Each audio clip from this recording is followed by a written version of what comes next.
Good evening, and welcome on into the Dungeon Lounge. It is me, Elizabeth, here to play more Esoteric Ebb. The story of a cleric trying to figure out why a tea shop was blown up, and probably why it has to do with politics. Oh, we've got session notes. Oh, this is cute. I do like this to give you a little reminder, but let's catch up. You've arrived in Tolstad via waking up in a morgue. You've picked up a goblin sidekick, and now you need to focus on the actual job, the tea shop that blew up. First off, you still need to get inside. The entrance is the middle of a big, open outside area. If you find yourself stuck, there probably should be some other ways of getting inside.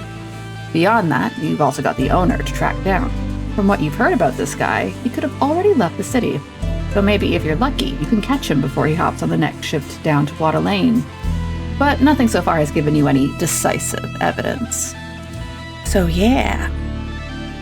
So that's actually a nice little feature I like about that. Because my plan was to follow the lead on the yellow-coated person. But yeah, maybe I should go down to Water Lane. But yeah. Happy Friday. Hope everybody's doing good.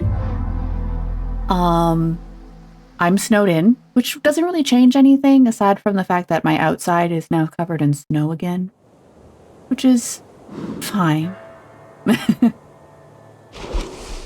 I did realize I want to change my equipment because I realized something. I was initially like, oh no, -3 intelligence, but no, I realized that's supposed to be -3 to intelligence check, so it makes it easier.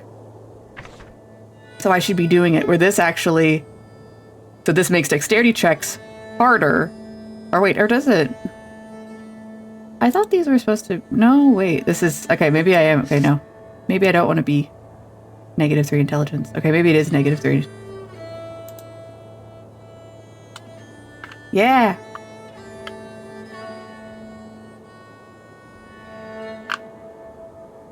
Alright. I also have apples. Oh, look at my character sheet. I'm a level 2 cleric. When did I become level 2? Or was I always level 2? Oh, I have to get my feats by completing quests.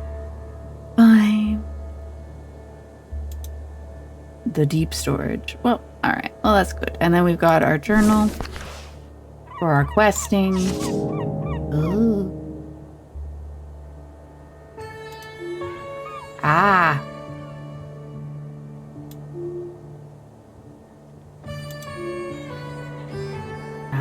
Okay, so this is interesting. So you can kind of like see like where your quests are taking you.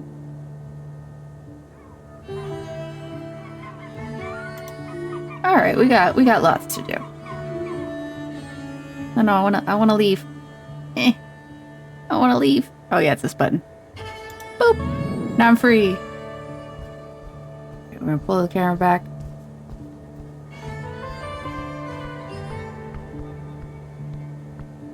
I took a little bit of damage, but I'm sure. Oh, so this is the tea shop that blew up.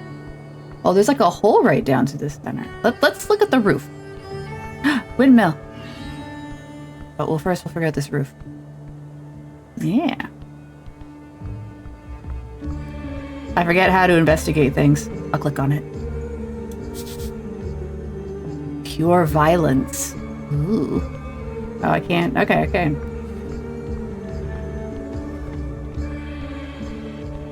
Any other things to... Sir, you're in my way. Sir.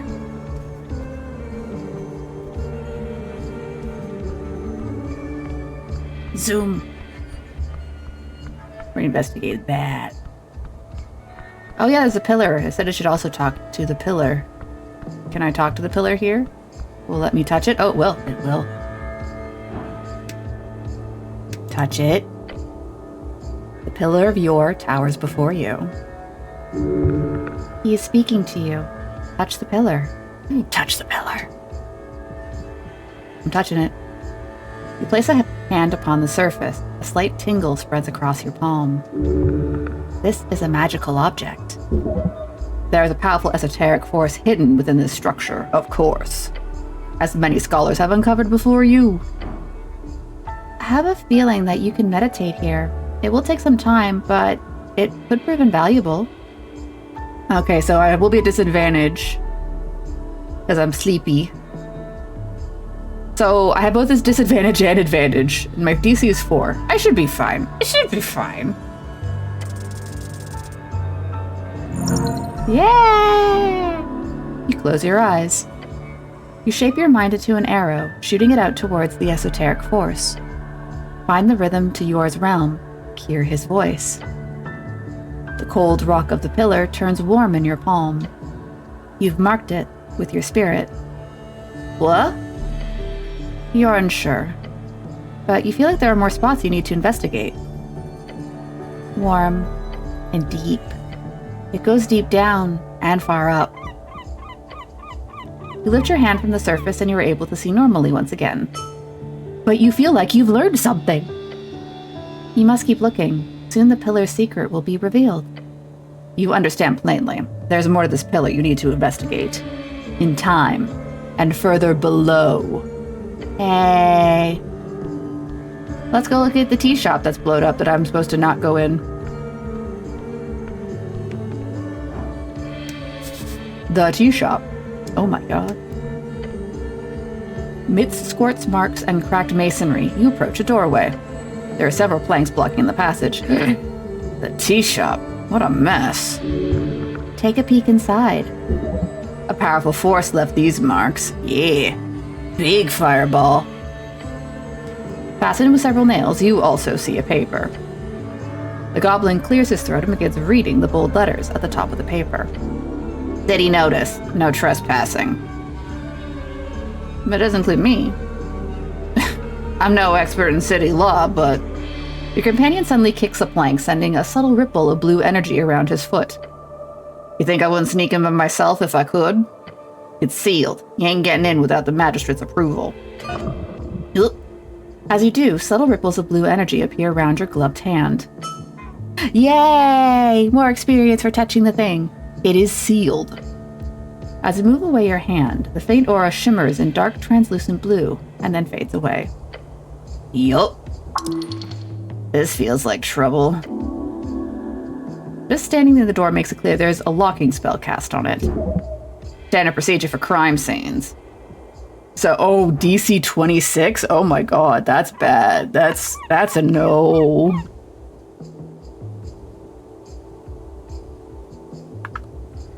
Now, what kind of magic is this? It's arcane lock. Casting out a bunch of planks is unorthodox, but obviously they got it working. Arcane lock, a second-level abjuration spell. It locks entryways until dispelled. Costs a bit to cast, but once it's in place, it's quite a nuisance. This is true. It's used all over the towers. You need a passphrase to unseal it. Can I bypass? Of course, knock would do the trick. I don't have that. Knock, a second-level transmutation. Unlocks things. The definition of locked has been stretched over the centuries, but the spell works on most closed containers or entryways. Ooh. The spell magic would also work. However, you do remember it being quite difficult to get hold of, even with entire... This is true. Do not expect to find it here. Don't look for it. Knock is your best... Can I guess the password? Guess? Guess? Why not? I got experience for it. Without knowing who placed the seal personally and their preferences. Even assuming the person who placed it is an idiot who would use something of their own preference. There are millions of sentences. There's no chance in hells you can simply guess. Now go figure something else out. As long as this blue asshole's in the way, no, you'll need another way in. I'd love to see you try. Go for it. I believe in you, cleric. The goblin's heart is on your side. Yay! Can I sneak a little peek beyond? You catch glances of the still shadows beyond. A counter, fallen wooden beams. A scorched mess. No other way in? Not that I know of, but it wouldn't surprise me. Tolstad is full of tunnels, holes, pipes, so who knows? Let's look at the scorch marks. Wow, oh my god, you have a 10-watch streak, Graham? Oh my god, that's awesome. You get points for that? We should get you a point card. The marks go far. The flames must have been enormous. Very clear signs of esoteric power. Arguably, these marks could have been caused by a regular fire of a wooden house. The stone masonry does not have enough fuel to carry such a flame unless the building was stacked to the brim with tinder. Ew. So stone isn't flammable. Intriguing. So yeah, it sure did. Was one hell of a blast, but the structure is still standing. The masonry is modern, clearly the work of dwarven engineering. Looks like shit, but boy, it can take a hit. Oh. What was this there? Bleh. Continues with finer writing. By order of Coinloid Darrow, who I still haven't met yet, the following premises are under city seizure until under suspicion of criminal offense. Unlawful trespassing will be held liable under the 13 Holster Contempt. What the fuck is that? 13 Holster, a collection of laws surrounding the lawful arrest of citizens. You'll get into trouble if you enter the tea shop without talking to the coin lord first. The law is the law. Just need the magistrate's password. For now. Okay. I was recommended to go to Water Lane by the recap. Now, which way to Water Lane? This is a random door. I can behold the random door. So lately I've been playing Shin Megami Tensei 5 off stream, and it swaps what's cancel and confirm on the controller. So I keep trying to hit what is confirmed for SMT5 and canceling what I'm doing. Midnight-ish. Okay, fine. Well, that person's on a roof.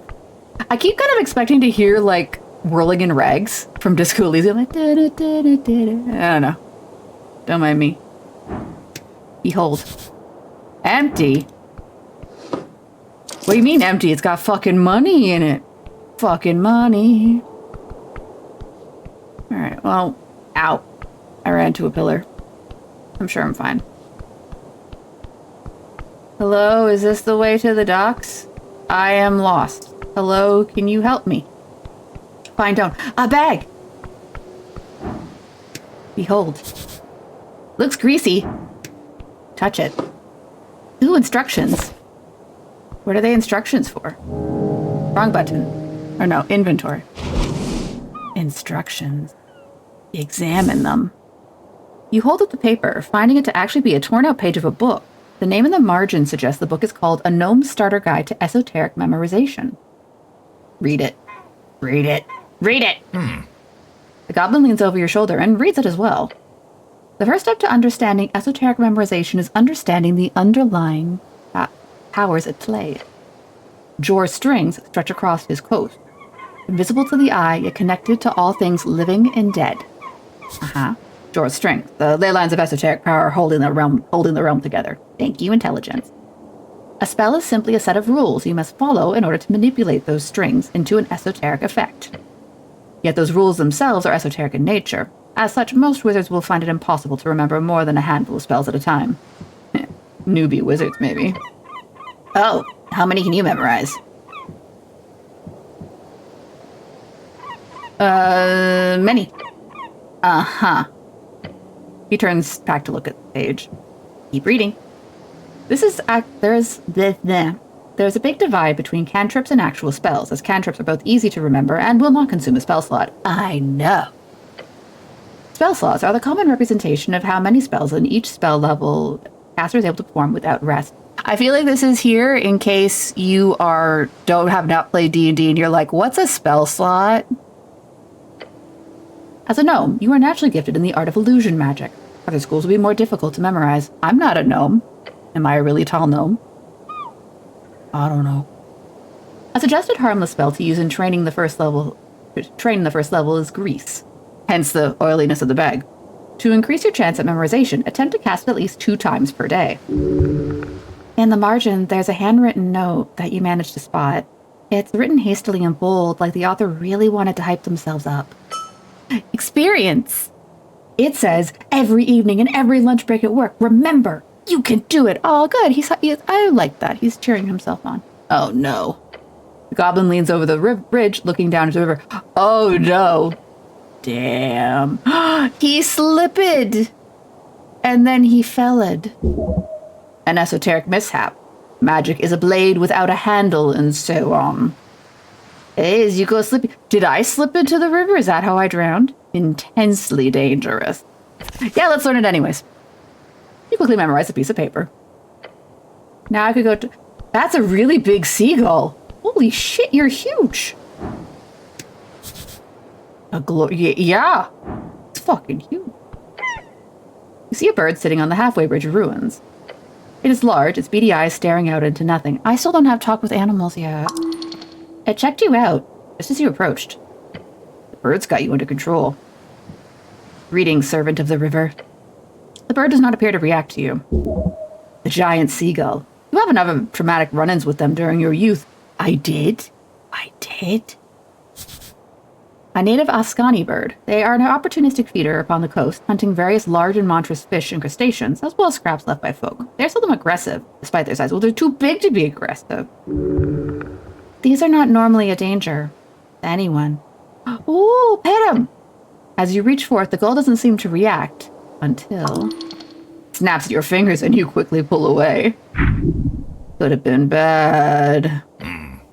Don't. He reads books. Not expect that.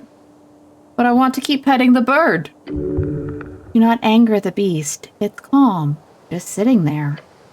It has done nothing to you, and clearly wants to be left alone, but I want to pet it. The bird must respect you and your wishes. Do it. Why do you deal with creatures like this? This is below you. I don't know, cleric. It's a gull. Fine. I'll get talk with animals and I'll be back. Your time will come, bird. I will pet you, and I will pet that cat. And anything else I think of. Behold. Something. Yeah, rerolls. Apple. Money. Let me.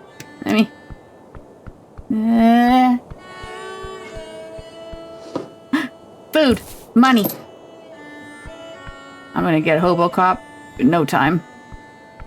Can I talk to you? Nope, don't care about you. I'm stuck.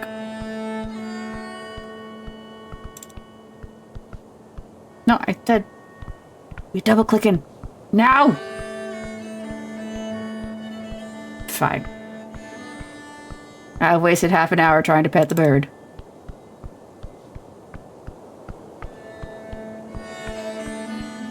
Barrel? Barrel! Barrel. Money.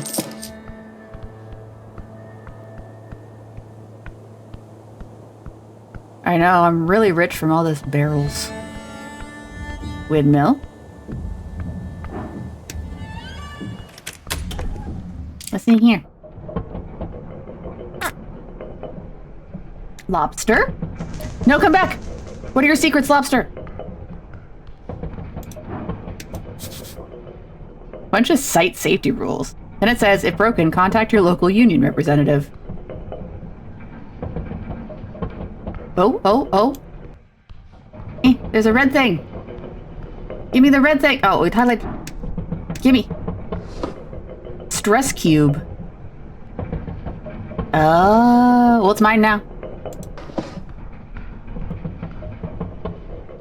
Let's go up. We'll go down a sec.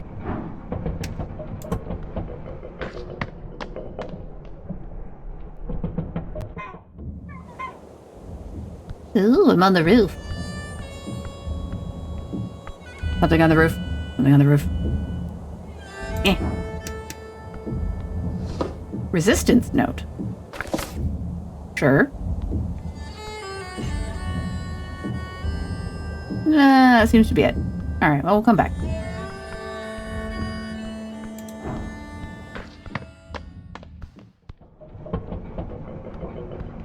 Now we can go down. Or engage with the ladder, which is concerning. You glance at the ladder. It's one hell of a climb. What kind of man? No. What kind of human cannot climb a simple ladder for 20 short feet? It would be embarrassing for anyone of any age to fail at this. Oh, I'm at disadvantage for this.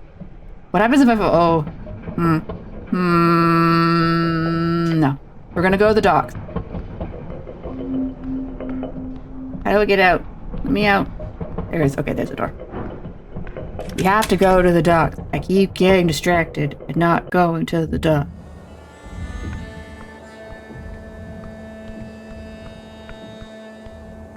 No, you're in the way.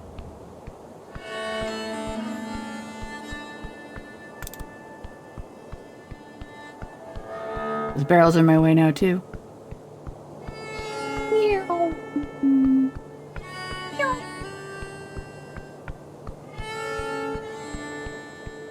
Not there. We'll be there later.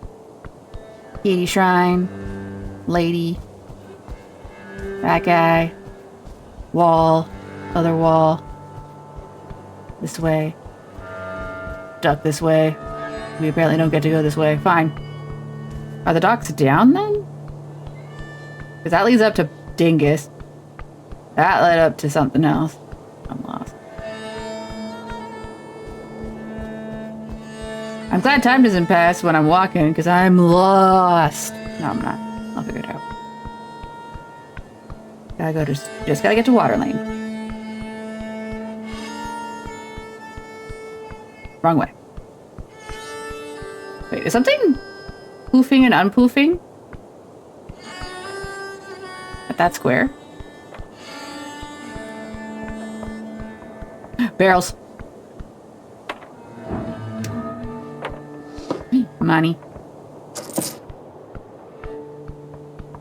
I'm gonna be so rich by the end of this campaign. Okay, there's a red ball up there. The Drunken Sphinx. Ooh. Probably closed because it's not bar time. Yep. I was right. It's not drinking time. Might be later, but not now. Apple. Getty apple. Which so far is my main method of healing. Pick up the pace, sir. I said pick it up. Ma'am. Devil.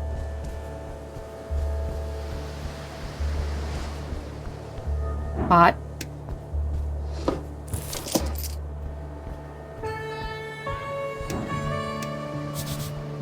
Ooh, Divine Shrine. Oh, it's a prepare a spell thing. Do I want to prepare? Let's see. Grease is always fun. Let's prepare grease. Prepare grease. Oh, I gotta hit button. Got it. Cure wound's always good. And that. Okay. Ever any more? Sure. Prep them all. What are you doing up there, buddy? That's okay. Ooh, Mario. Ooh. Do I fit? You look down the pipe. Crawl inside. Now. Hey, Snell, you want to go in the pipe? Huh? Check out what exactly? The hole. You seriously think that He stammers and points at the pipe. You do that yourself. I'll help you. I'll help kick you if you get stuck. But it's the only way. No. About to be crawling in that shit pipe, and that it would somehow solve the mystery. Idea rejected. Fine, then I'm doing it. You get down on your hands and knees in the dirt and put your helmeted face at the entrance of the pipe. Can't seem to get further without immense force. You can do it, just press harder. Enter the hole. Diameter of the pipe is not wide enough to support your body, even with no armor and or added friction-lowering substances. Like grease? Like grease? Oh no, I cast grease on myself. Oh no. It is highlighting. Should I? Should I? Yeah. You say the words, it causes the entire surface of the inside of the pipe to get very slick. Very glidey. This'll go terrible. It changes it. It changes it.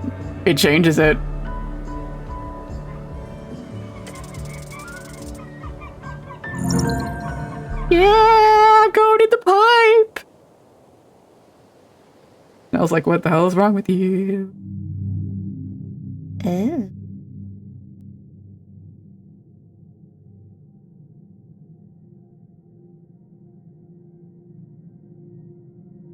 Well, that was a lucky find. Money! Lobsters.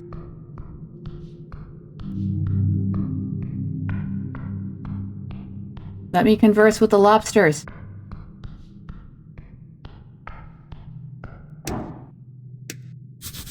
A calendar. It's out of date. Embedded upon this altar, you see a circular stone slab. Whoever has worked this survey site in the past has attempted to place it in its natural position. It reminds you of a copper calendar, but far, far older. This is a moon chart left by the white mane barbarians of the Divine Era. The what? The name of the tribe of feline folk who ruled in Ascani during the Divine Era. Their remnants are left scattered in various locations across the land. Or banned. Oops. The various glyphs on the surface denote not a language, but rather sigils, it seems. No. It's no use. It's broken. Oh. Yeah, level up! Yes, this is a useless piece of technology, if you feel it is worthy of such a term. But I got experience, so yay! And I leveled up. And I'm in a catacomb. Ooh, big old catacomb. Okay, we're gonna come back.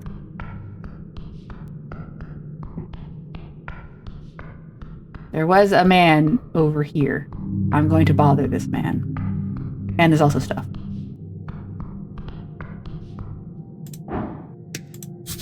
You could hop down here. I'm going to do it.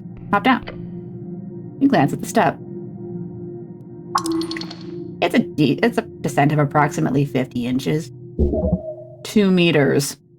Ooh, intelligence does not like the Imperial system. A way of measuring distances, invented by the arcanist Upland Hagenshags. Today it's only used in scholarly circles. Oh. Hagenshags, one of the most powerful agocratic families in Old Dimenor. Known for their potions and necromancy, spawned from the seed of the Shadow Lord, a god and theocratic ruler under the Divine Era. Oh. Yay. Oh, hello, Sir Meow. How are you doing? Happy Friday. I am playing Esoteric Ebb. How are you? I'm learning the lore. Shadow Lord, an early walking god of the Divine Era, known for his legion of death knights and the grass they held over the Old Dimenor for close to a century. His city, Salvalni, still stands today and is where the Shadow Clerics gather. The Shadow Clerics. Maybe I'm a Shadow Cleric. Oh, you're right. You do live in the future. Do we have jetpacks yet? I need to know if in a day in the future we get jetpacks. Also this. Salvani, the third biggest free city in the Reeds. Known for their divine roots, naval expertise, and vineyards. One of the few cities that retained a religious base during the Arcane Era. Yay, jetpack. Yeah, whatever that means. Point is, not super high. Okay. So I have a DC... So there's... I have more of a bonus in using Dex, so we're going to try Dex. Yay! I don't fall down. This was the wise choice. Your feet find purchase. Stable. Controlled. You are at the bottom of the step. Yeah! Dexter! Tonight's the night. Tonight's the night for what? Gods, you're slow. Can we get moving now? What? Big rock. Oh, no. I'm beholding this man. Ooh, I beheld better today. Oh, we found the adventurer. Archaeologist. Sorry.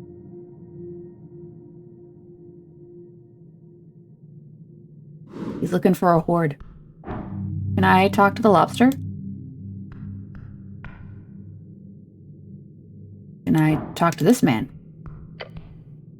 Besides the buried statue, you see someone on a ledge. There's grunts echoing down the chamber along with the sound of iron against stone. Dwarf? Down here? Hello? Huh? Look at the lobster on his shoulder. He's like, "Hey, my lobster." The dwarf's smoldering eyes widen as he sees you. Is he like an elemental? Like part elemental? Look, Romulus, we've got an official visiting. That doesn't make us official. I don't know what will. Peeking over the ledge, you spot an orange monster creeping about. It's a lobster.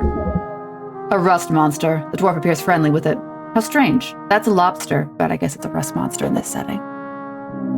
Rust monsters are known to devour metal. Keep your distance. Oh. Don't eat my armor. Is that a rust monster? Oh yes, very correct, but no worries. He's very kind. The dwarf then mumbles to himself when he's fed. Ominous. What you doing? Me? Oh, you know. He lets out a smoldering laugh. A dwarf's gotta have a hobby. Mining in ancient ruins is not a hobby, it's a profession. Puts down his tools and strikes a pose. Let me introduce myself. I'm Axil Madison. I don't know if I'm pronouncing that right. A dark dwarf. Or as they prefer, underdwarf. Underdwarf. Gray-skinned and fiery-eyed dwarves. Okay, so it's not an elemental trait. Okay. Mostly live along the undercoast. They originate from powerful elementals known as Azirs. So, okay, elemental is in the mix. Ha ha ha ha. Azir, a fire elemental in the vague shape of a dwarf. They once held a kingdom on the undercoast until they were broken by the invasion of ghostly ghouls during the late Divine Era. The ghostly ghouls. Pleasure to meet you. You're a Navarkian cleric, I presume. I'm the cleric. I'll be damned. Not sure what it means, but it sounds expensive. It means everything. Oh, and you've got a goblin with you. You HWBT friend? Huh? Yeah, you're that dungeoneer looking for cats, right? You're not gonna find a cat in the mines. Cats. More or less. Hope your lady wasn't too mad about my inquiry. I'll say annoyed is a better description, but it's fine. Just don't trespass anymore. Will do, or I won't. I mean, I should correct you. I'm not a dungeoneer. I'm more of a... With a bright smile, he adjusts the collar on his uniform. Well, I'm what you call a historian with ambition. As he says it, the orange beast sends an echoing hissing noise down the chamber. Exactly, Romulus. We're here on an expedition of grand proportions. Is it the 33rd one? To find the legendary missing mine of Tulamon, or Tulancatl. The snail folk, ancient builders of the city below. That sounds like a quest. Oh yes, indeed. A quest. Your ears perk up. But just to be clear, I'm not sharing the spoils just like that. Fair enough. Treasure is earned. So here's the deal. I'm in trouble. His pet makes a loud belching noise. Right? He mumbles and gives the monster a pat on the back. You want to help, friend? Help a stranger? That's how heroes are made. I will help if I can. Great! You see, there are two strange ruins in the section of the city below the city. The what the what? The city below the city, the vast ruins found underneath Norvik. Most define it as parts of the city not yet civilized, although there is a legal definition set in place for each individual district. He points to the statue, White Mane Ruins. Before the dwarves and humans, and even trolls, this place was ruled by cats. Meow meow. The theory goes, the snails of Tulin had an esoteric mine not far from the Pillar of Yore. The mines of Tulamon, a place thick veins of endlessly growing amber and platinum. Amber? That's how you get dinosaurs.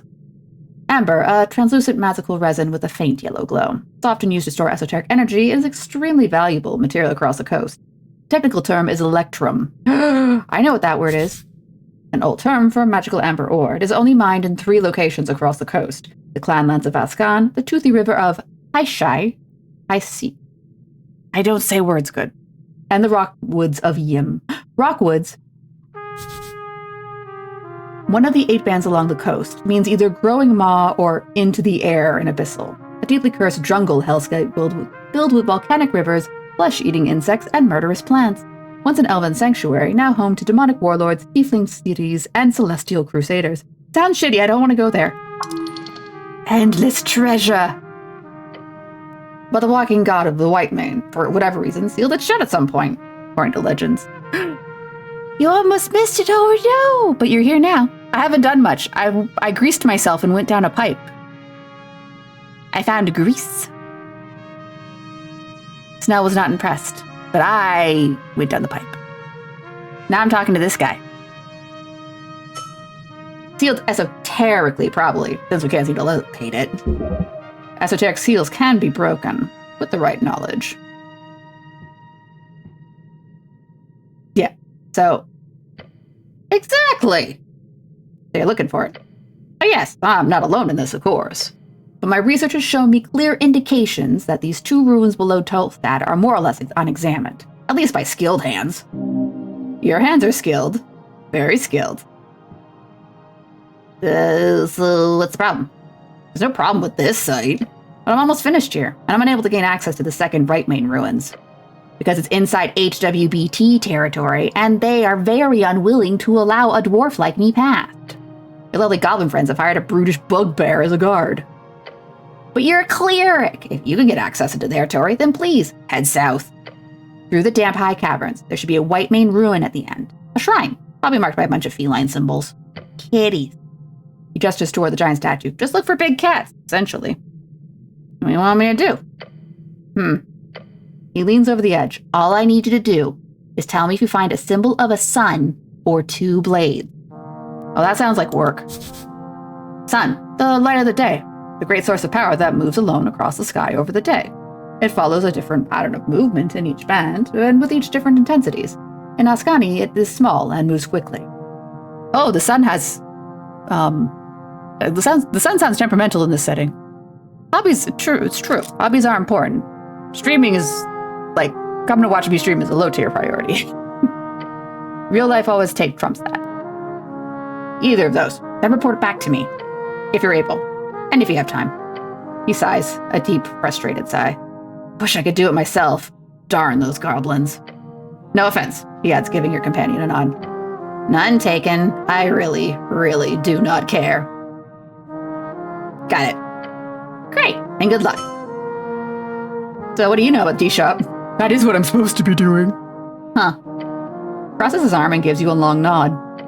Type of cafe. You know, they serve tea and other drinkables. Sometimes they even have pastries. I love cardamom treats. I also love cardamom treats. Oh, my friend, you truly are of good taste. A man of culture, this dwarf. But, you know, the tea shop. He clicks his tongue. Is there some special tea shop I should be aware of? He doesn't know he's been down in the hole. About a week by now. Takes time to set up a secure perimeter. It's true, if you're gonna mine, you gotta mine safely, or else you'd dig down and you hit lava. A week alone in the city below. He really is an expert at this. So you don't know about the tea shop that went boom. Exploded? Thought the election was bad enough as it is, now they got exploding tea shops? Norvik is in trouble indeed. Oh well, he mutters with a shrug. Can't help you there, friend. Why are your eyes glowing? I haven't met too many underdwarfs, have you? Look, I don't have too much time, but really, once I'm done here, I can talk to y'all I want. Okay, bye. I have to investigate this bucket. This one. Give. Yeah, money. How do we get out? Oh, I have to climb. Oh no, I have to climb. Engage. You approach the step once more. A long step. Thank the gods you don't have to try so hard this time. You take the first step, and then you are at the top of the step. Like I was just like, let's go. Come on, Snell, that calendar doesn't work. Let's show some hustle and some bustle. Also, I might be lost. Ooh, hello. Now I'm lost. Ooh, pillar. Ooh, a rat. Hey, what's up? I can't talk to rats. My rat! I'm gonna name it Rogie. I have abducted a rat. Let's go to I want to go to the inventory. Rat. Rat. A white rat. It acts shyly, but approaches you nonetheless. It looks like it doesn't really want to get grabbed by you, but also doesn't fight it. Instead, it just follows along, sort of not very happy with the situation, but what can you do? Can I equip the rat? Get.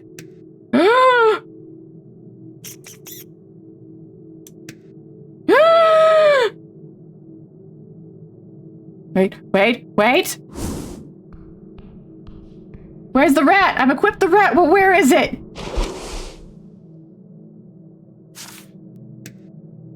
I want to know where the rat is. Where's the rat? No. Oh well, found a new piece of pillar to touch. Pillar Jor towers before you. He is speaking to you. Touch the pillar. You place your hand upon the cold surface. Your body quakes, standing in awe of this ancient object. How many battles do you think it has seen? How many deaths? How many noble sacrifices given to one's god or king or people? The thoughts stir in you a deep sense of longing. Perhaps one day you will join in that sacred sensation. Perhaps right now? Alright, so it's a 9. So let's go. Feel the rock. Ooh, the rock. Your gloved hand presses against the surface. You find the will to listen, to bear the burden of that solemn voice. Yeah. Silently mumbling the same words as always, to your God, to your people, and this great city. It fades. The voices grow, not in size, but in number. Some of them join in your prayer. Some dismiss it. Some hate it. Before you, a dark landscape stretches, covered in the bodies of the damned and the waiting, their souls on display for judgment and the callous sorting. Among them, you see one face turn to look at you. At first, you do believe it is him. Who's him? Then you understand, as the man, who appears to be both younger and older, gives you the kind of look of regret a father would have upon seeing the return of a lost child. He turns to face the stairs. You watch him go. Again.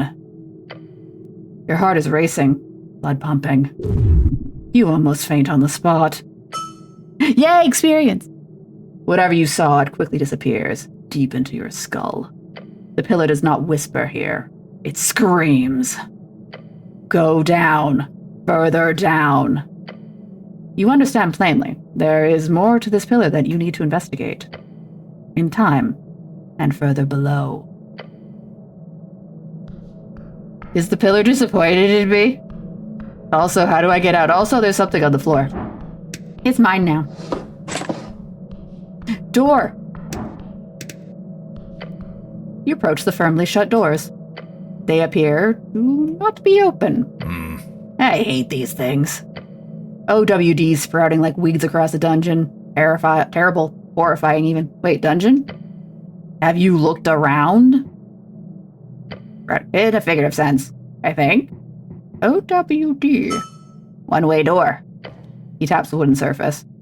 Completely impervious to damage and force. Unopenable via whatever esoteric bullshit keeps this place afloat. Unless you stand on the other side of it, at which point it opens up like a door and a friend of Roguelite Knight. Say what?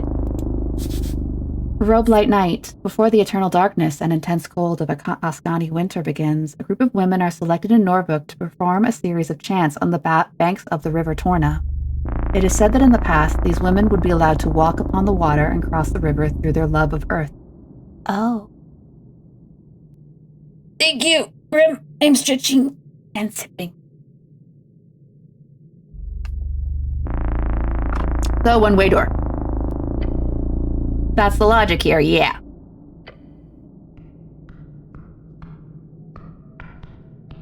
Come on, come on. There you go, show some hustle. A door. Secret door. You detect something unusual about this section of wall. Specifically, the ornate skull. This is a doorway. Mm-hmm. What's up? He squints at it. Oh yeah, just a passage to the crypt. What's that? Just this one. It's right by the roots. It changes every other month and so we don't keep watch. Gotta make sure it stays closed. Ever since you clerics stopped doing delves periodically, the undead issue has gotten a bit messy. Fair enough. Yeah. Anyway, you want to check inside, you could probably hit that towel there. Your gloved fingers trace the stone. Smooth. Cold. Ordinary. But wait. Slightly warmer. A tile, distinct from the others. You push. A soft click. The wall shudders. Then slides open.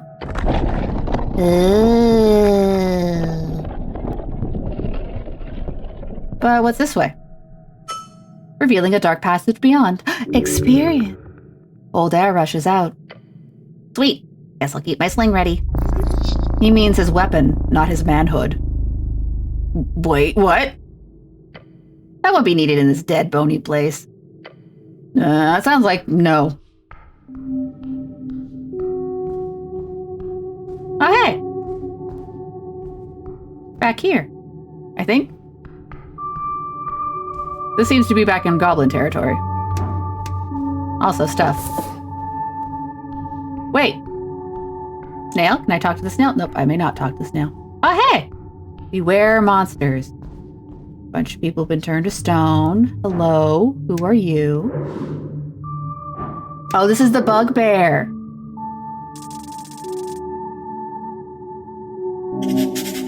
Levels of bugbear. Brute, beast, and a warrior. She could break you easily. Oh.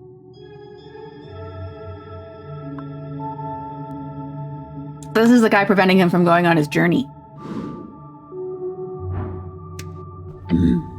Human. A hairy beast towering over you, its face contorted into a stern and probably permanent frown. Watch yourself. This is halfway's territory. This is a bugbear. They are most common in the west, living in the rough lands between Fordnip and the VK. Hello, Rook. Happy Friday. Unless you live in the future, too. Do you live in the future? Is it Saturday for you? I got slightly pushed into the future by daylight savings. Or is it daylight odds unsavings? I forget what part of time we're in, but I don't like it. I lost an hour of sleep. The end. She notices the snail with you and gives him a nod. Runner. Hey, Moongor. Things going well? They are going. She nods in your direction. This your cleric? Seems so, yeah. Thought he'd be taller, he says with a scoff. I'm cleric. Not a time traveler, promise. Okay. Are you working? Are you making more delicious ramen? The bugbear places a hand on her weapon. There's no denying it now. You are a cleric. I am a cleric. Do not cause trouble. A morning star. Beware. Morning star? No, that is clearly just a spiked mace. I believe the term is flanged mace. She will not use it. I don't know if she needs to. Oh, you just stopped being busy? Oh, nice. You get a little break. That's good. I guess this is probably a busy day for you. I know I got takeout on Friday because that's how I like to reward myself for getting through the week. Oh no, the battery. Oh no. Did Grim brag to you yet about getting Kita-san and Mambo in the latest bully thingy of Uma? Yeah, the dwarf is the one that passed. The Dark Dwarf, yeah. He asked for access to the south tunnels. He is not permitted. Why? The lady doesn't permit it. Lady Sageleaf does not allow looters on her grounds. Only official expeditions. Am I an official expedition? She glances at Snell, who shrugs. More or less. She frowns. If you go into the south tunnels, beware of monsters. They crawl in from below, infesting the caverns. We clean them out every other week, but they return often. What kind? All kinds. Anything that crawls through the cracks of the city below. Tell me more. Last month we killed a hook horror. It was a great hunt. Before that was a bunch of giant spiders. Ew. A gray ooze. Last year we had to get a specialist that dealt with a hive of cranium ants. They negotiated for days. The worst was probably the gricks. I hate those things. But I'm sad to say we have not yet to deal with a boulette. Ooh, a boulette. I fought one of those in Baldur's Gate 3. It was very big. Oh, low social. Oh, fair enough. Yeah. I'm enjoying it so far. I think it's very interesting. I feel like it's one of those ones where, like, I'm very much in, like, I feel like it's a bit of a slow burn because I'm like, one, it's day one. And two, like, there's still, like, a lot of the, like, figuring out my footing. It probably doesn't help that I get distracted by everything which way instead of following the obvious quest markers that I've been given, like going to the Watervale docks, and I got distracted and went down a greasy pipe. I may have made the pipe greasy. But yeah. Boulette is land shark. Yeah. Yeah, the land shark predator. They burrow through the air with intense speeds. They have been known to invade Novorkian streets at times, taking many lives in the process. I do not think those land sharks enjoy tunneling here, but there have been reports of a few of them moving closer to settlements in the last year, over in Verdun. I want to skin one of those things one day. That'd be pleasurable. Cool. She grins. Can I have that spell slot? No, of course not. That is a gift. Can't just give it away. Please? No. Take it then. Leave the convo scheme up behind her and take it. Fetch it. Only suckers ask for things. That's what. That would be stealing. Yeah, it would. It would be wrong. Oh yes, so wrong. So bad. Let's do it. No. Okay. Have you seen a man in yellow? She grunts. What does that mean? I did.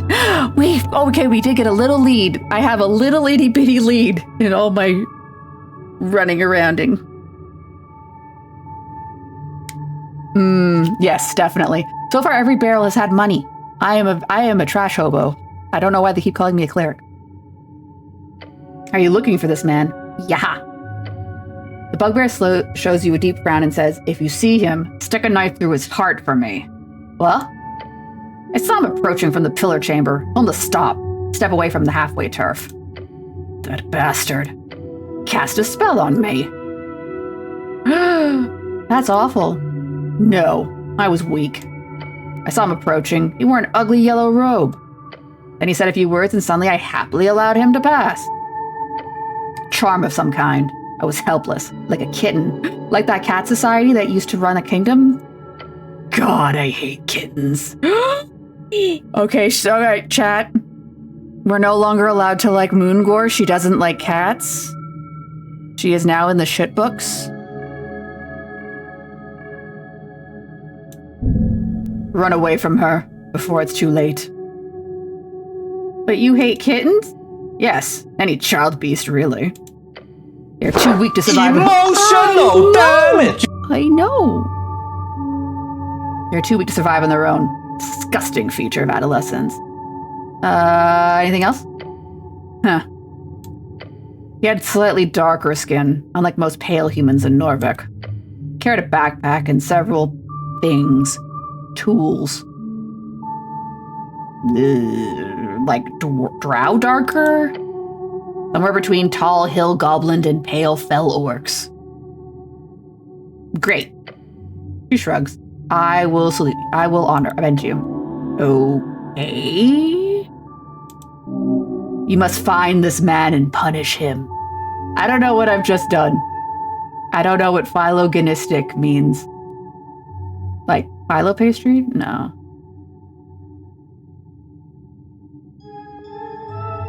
Who knows? I'll figure it out later. Then that way you can earn her respect. Do you want? I don't care. Where'd he go? Through the South Caves. Points towards the damp tunnel down the slope.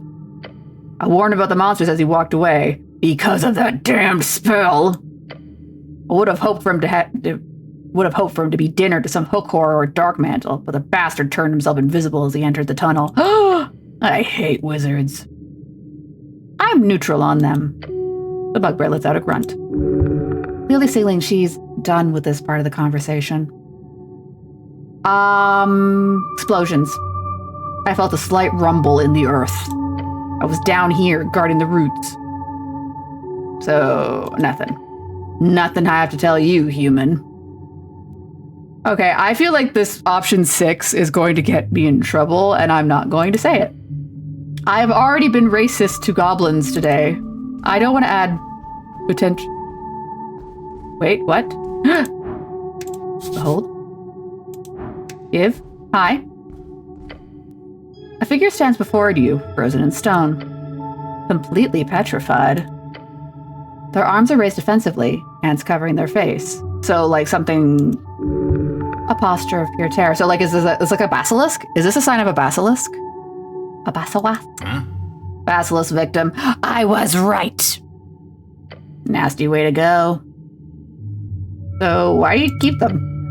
We don't make the rules, cleric. The old lady would love to clean those up, but there are laws against it. This is designated as a dungeon area, not as in a jail-type dungeon, but as in dangerous monster territory. So if we find petrified victims, no matter how old, we're not allowed to even touch them. Only clerics can do that. Oh, and we can't do shit about that. Seems to be the case, eh? Anyway, try not to break this poor sod. The details are perfectly preserved in stone. Every fold of fabric, every strand of hair. Petrification captures everything in the moment of death. Ornate robes with arcane embroidery. A wizard. The style is old. Decades, maybe longer. From the arcane era, by the look of it. Ooh. Interesting. There's a rectangular shape pressed against their chest. A book. Clutched beneath. A book! It has been turned to stone along with the wielder. What does it say? You peer between the stone folds of fabric. One page is partially visible. The text upon it is still somewhat legible.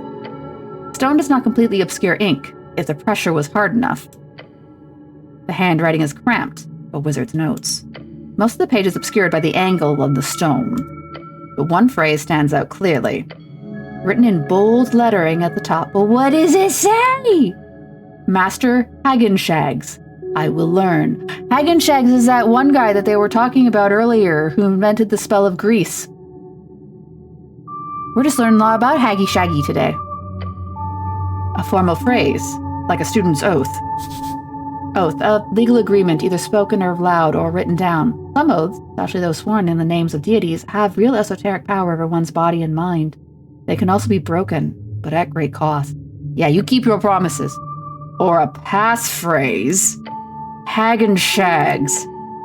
That is the name of one of the greatest houses of Arcanus in Old Dimenor. Yeah, we learned about that. You commit it to memory. Well.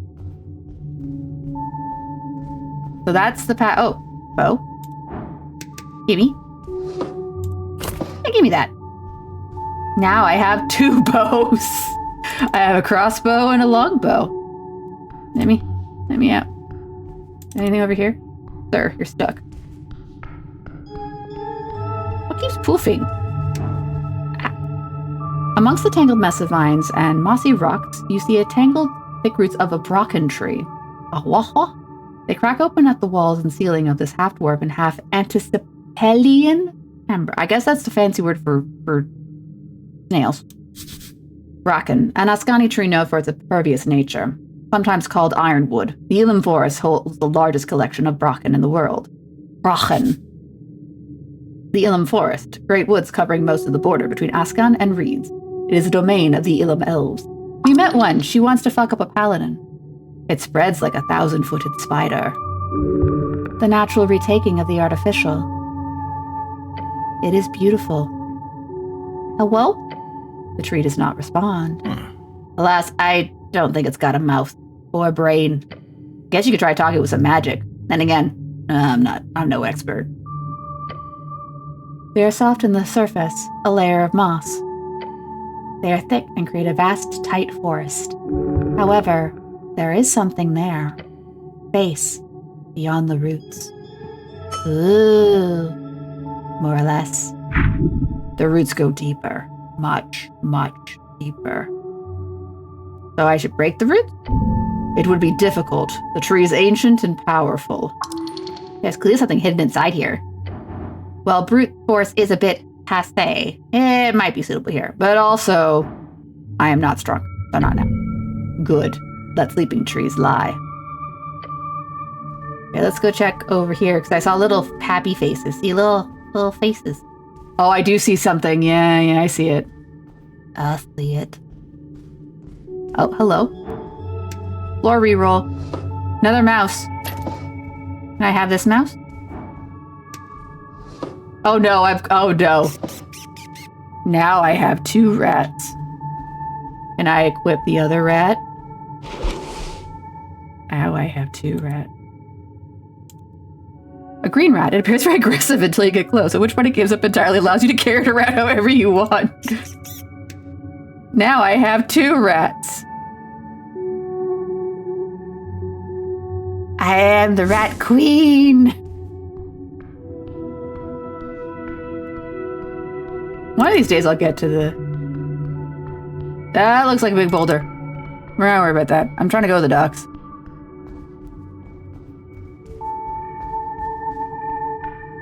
Oof. Oof. We're gonna go back the other way. Maybe I can go outside. Not that way. Angry pillar sounds. Come on, Snell. Meow. It's almost 4 o'clock. I have to go to the docks. Oh no. Oh no. Snell, I'm lost. Snell, help me.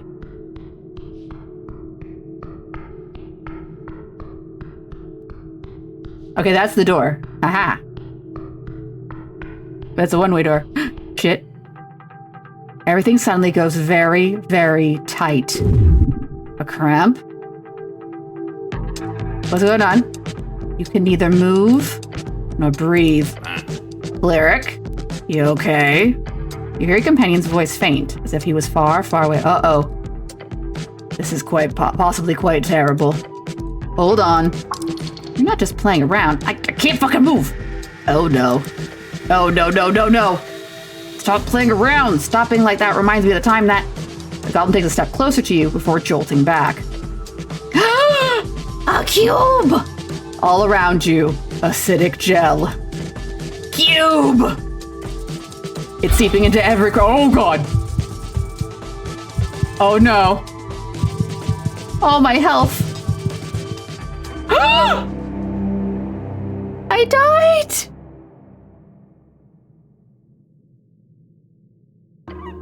The cube got me!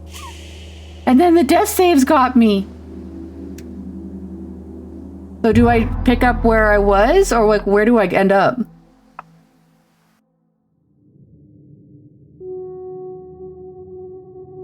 Okay, so what we've learned, don't go that way. Okay, we're here. Okay, this isn't too bad. What have we learned? We don't go that way.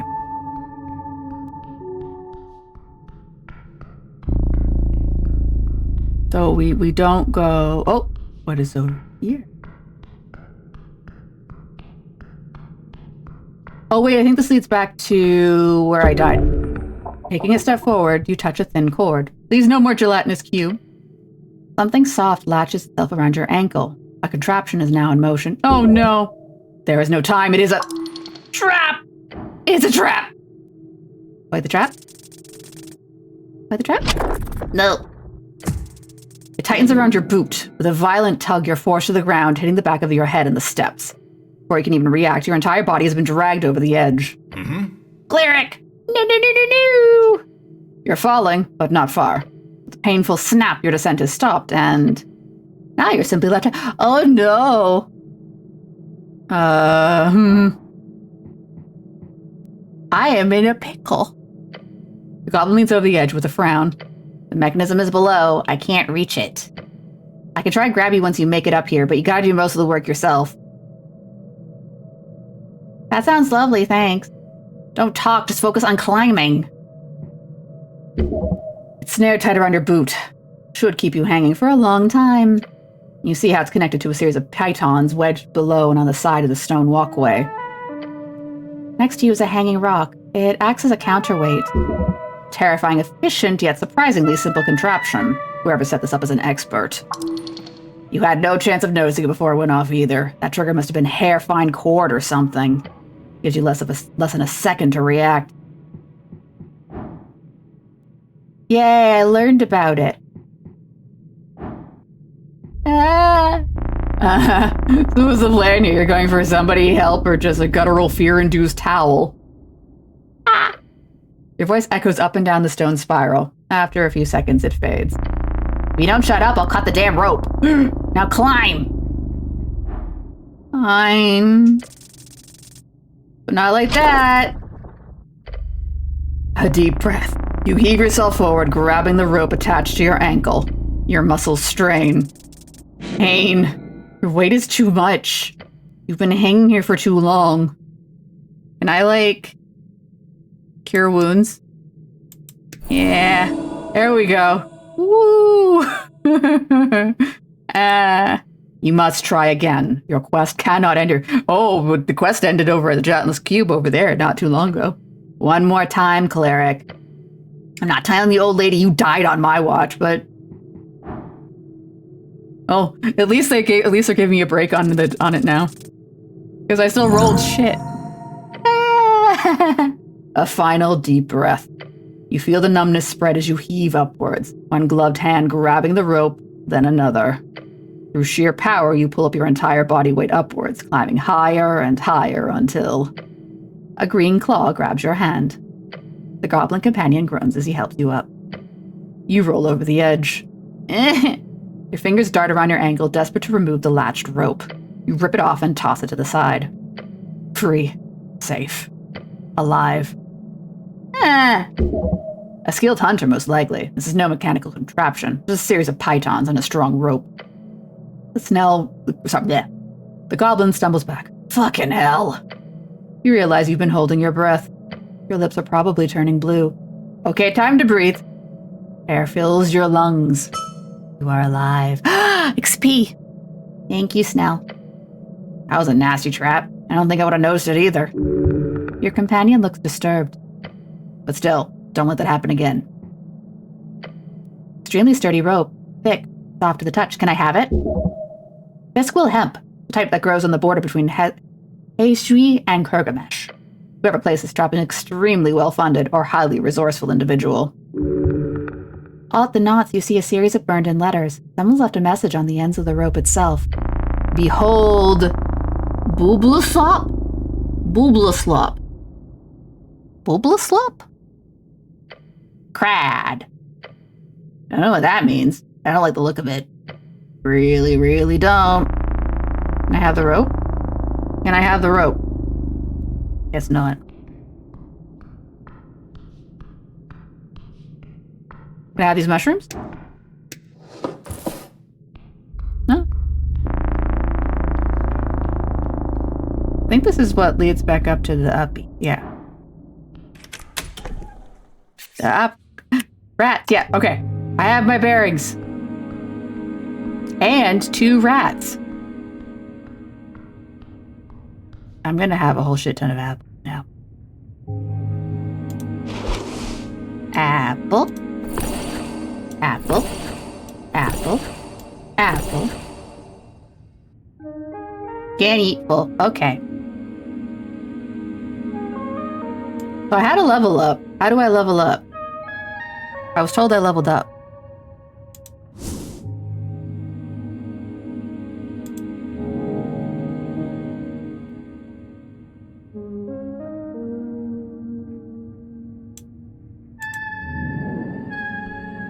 Or did I level up and then die? Oh yeah, that guy's here. The one who owns Duck.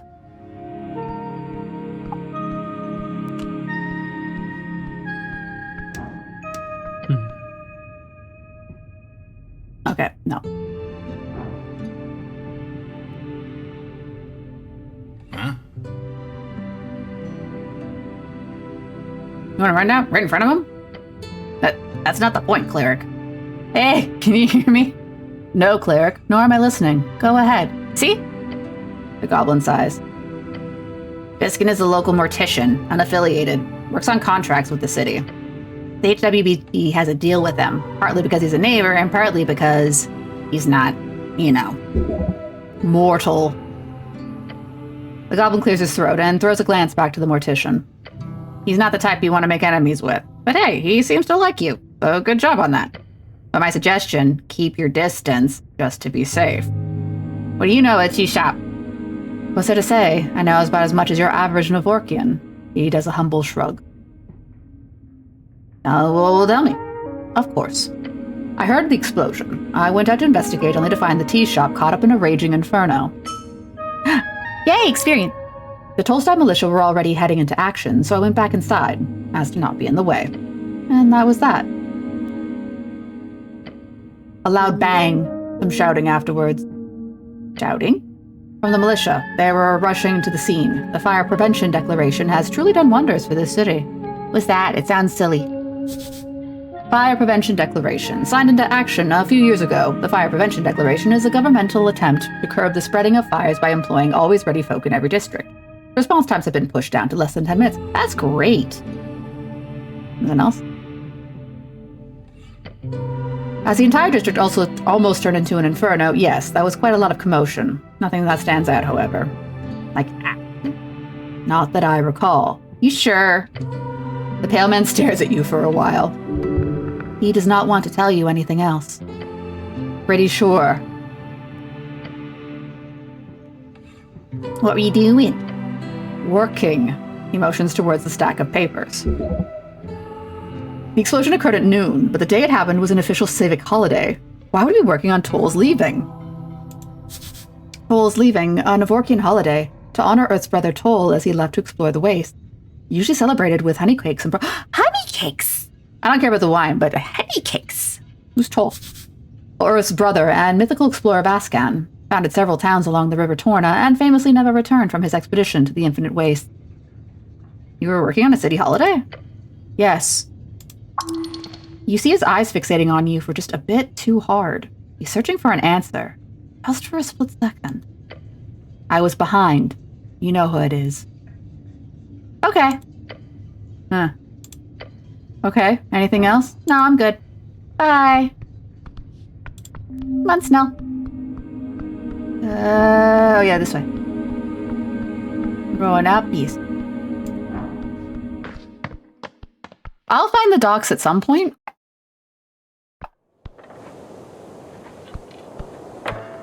Was I given a map?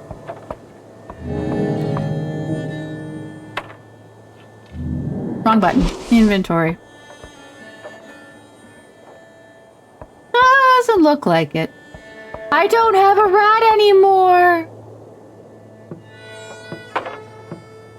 Should I go back and get the rat?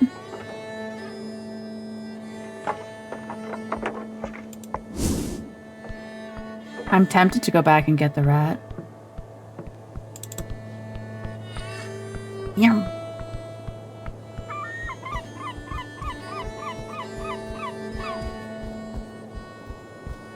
Okay, so there was a pipe, and then we went woo, and woo, woo, woo. And then this away. And then bikes. That lady.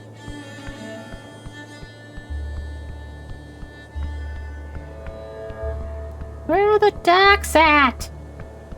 Oh wait, there was a sign. Or maybe the sign will tell me. No. No stopping, only running.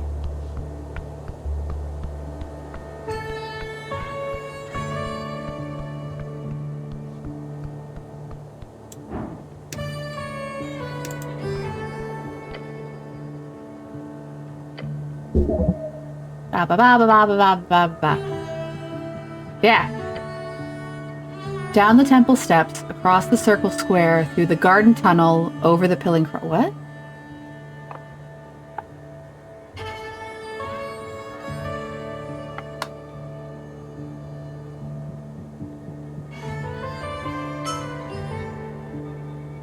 Huh? Okay.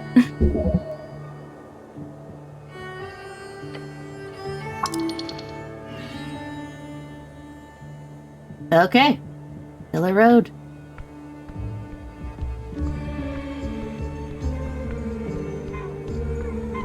Yeah.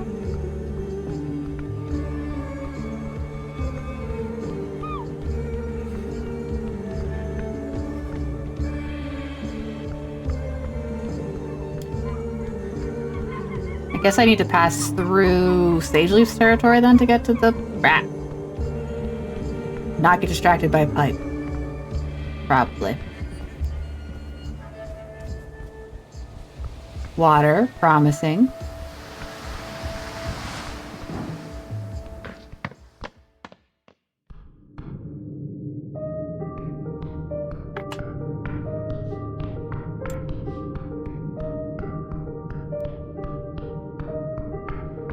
Oh, stairs. The river! That sounds like proper progress.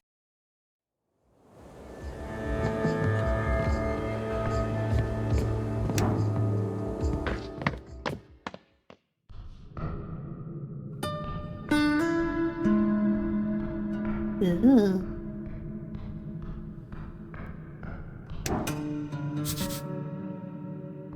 This is Snell's house. Let's go to Snell's house. Got distracted again. Snell's treasure chest. No. Snell has a family? Oh, just above himself.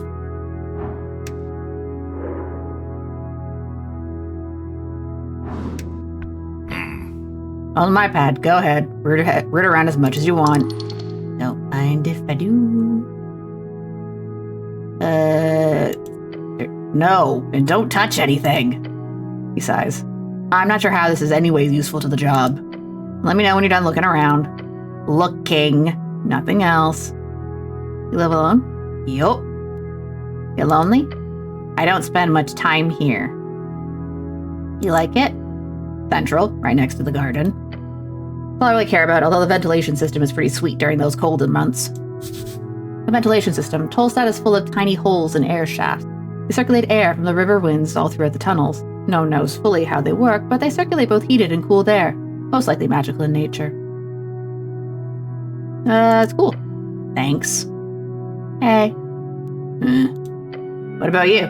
Well, where do you live, cleric? Avoid, avert. Avoid, avert, abort.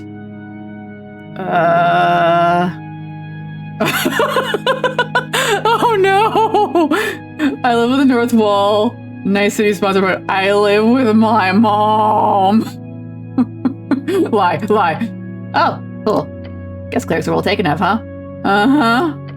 Cool. Well, anyway. It's a nice apartment. Yeah, I'm not here a lot. Goblin laughs.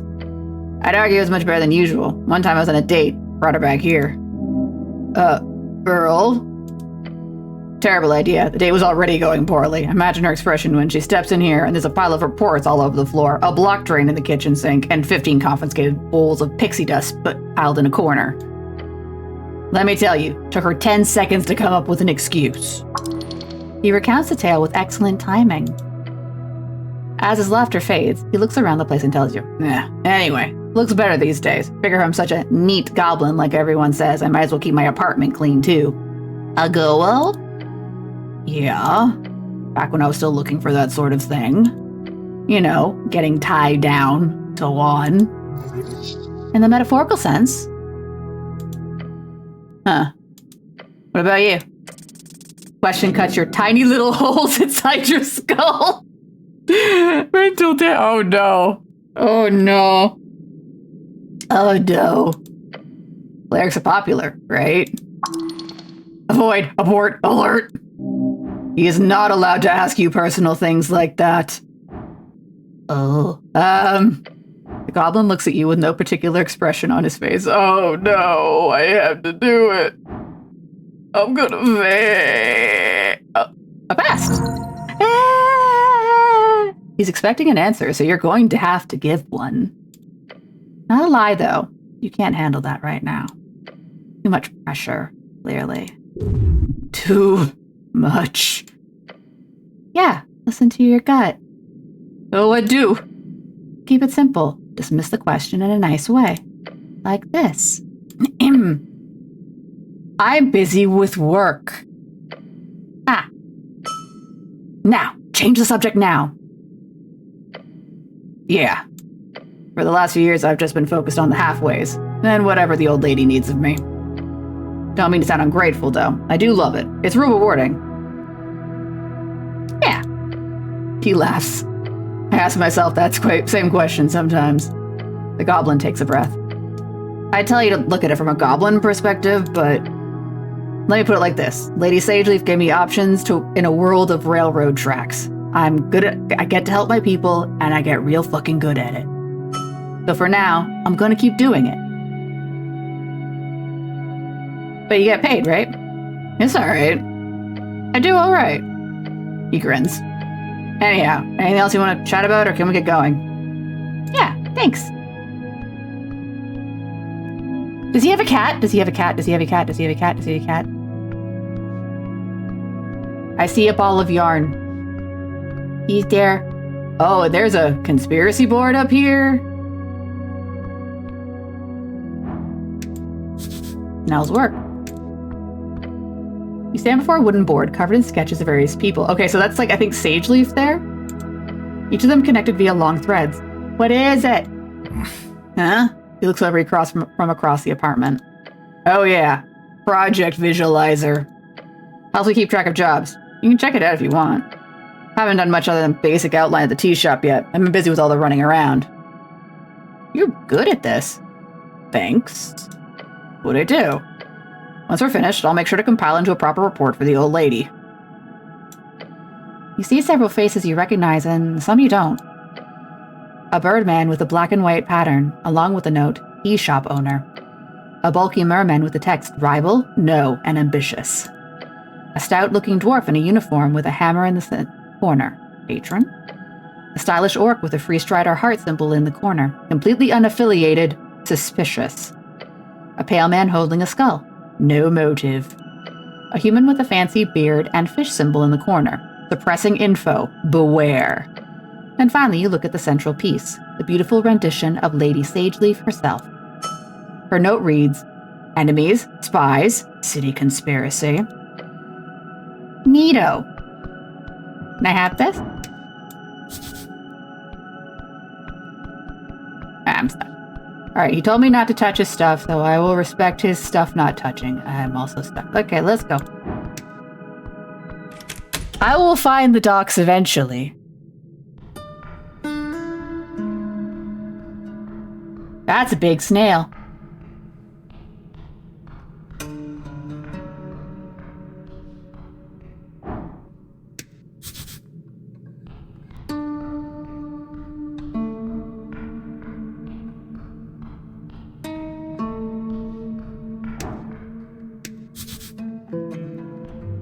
Still not what I'm looking for.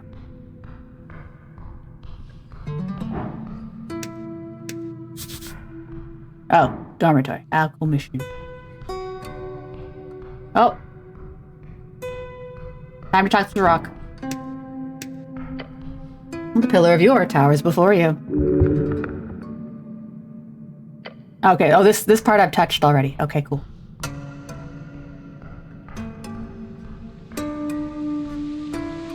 Water. Water is good. I want to go where the water is. Let me up the stairs. Hello? Greatest. Oh.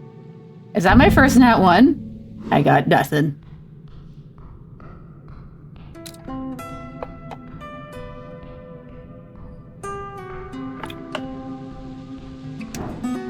Wait. Water lane! Finally, we made it! It only took me an hour and a half. Reed and Mead.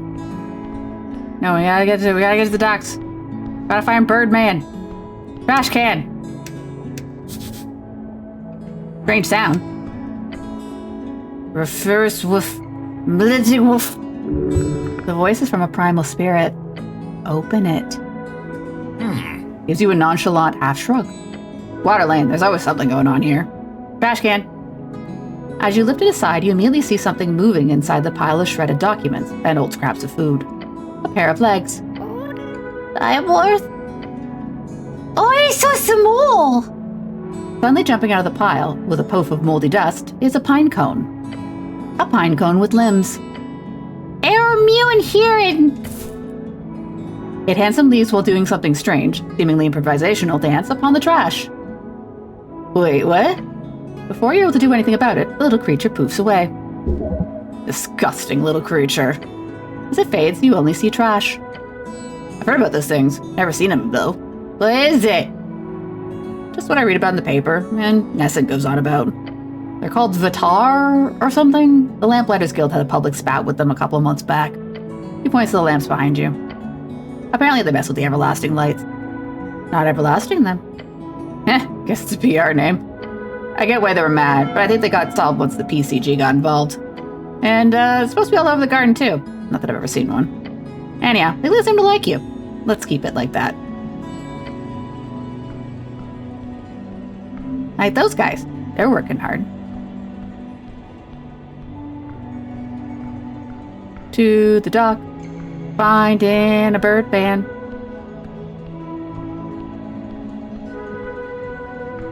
Oh, poof. Those are the pine cones that are poofing all the time?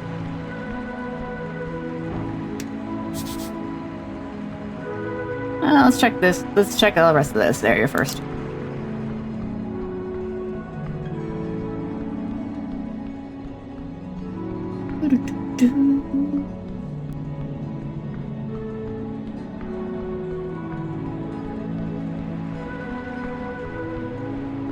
Oh, it is the airpack.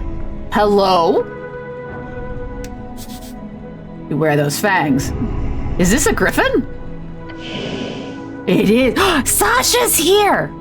You approach the ball of feathers and wings on really, really sharp claws. A magnificent creature. This is a griffin. It is a somewhat intelligent magical beast. A famous magical beast of Old Dimenor. Terribly useful mounts used by those with funds to support their breeding and taming. Most famously by the Sturm Riders. Can I ride it? Sturm Riders are a group of highly skilled griffin riders. These days they are employed by several free cities of reeds. You will require to speak with animals to properly communicate, of course.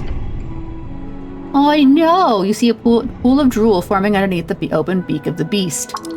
Wait, look behind it. There's an entrance to the warehouse on the other roof. If you want to get inside, you're going to have to get past this bad boy. The mythical beast snores gently before you. I don't even want to ask what the plan is here. Oh, no. Pet it? Snell, don't you want to pet it? No. No, thank you. And seriously, be careful. I'm not cleaning up your guts if that thing skewers you. You know what? Maybe I don't pet it. But I'll think about it. Free trade! I'm gonna think about petting it. Really, really hard. Bing bong.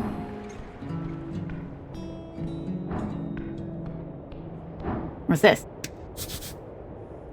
Snurlappledent. That sounds like a dentist name, and I don't want to go to a dentist right now. Beer? Nope. Nope. Alright, fine. I guess we'll go further down. Or, do I pet the griffin? Do I dare? Do I live my dreams? Don't let my dreams be dreams. I'll attempt to do plot. I have been... Wait. Barrels. No. Okay.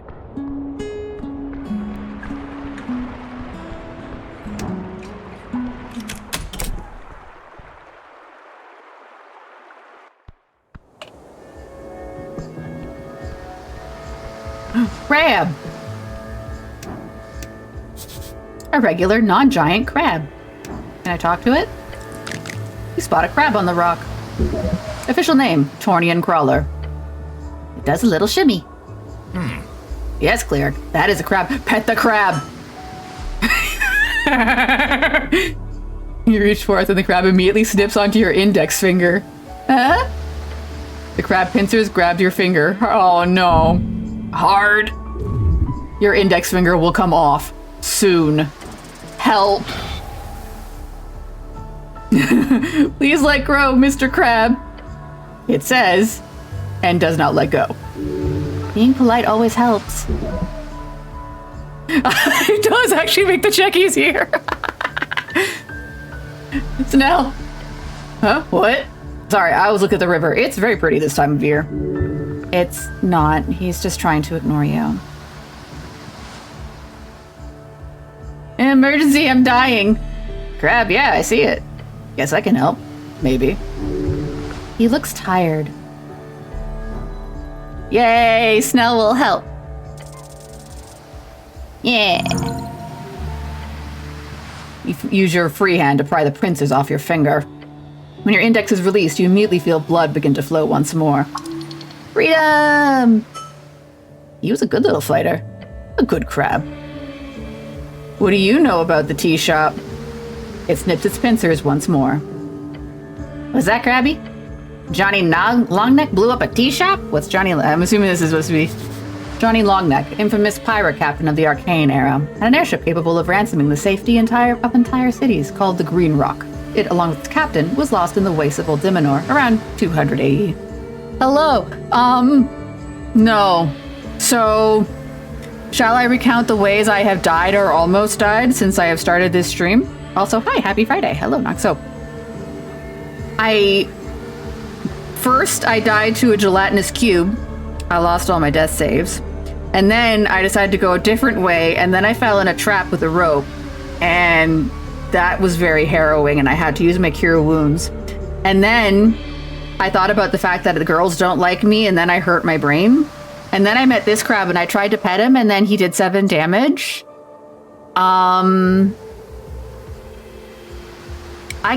Yeah, well, I didn't know it was a gelatinous cube. He was invisible until he wasn't.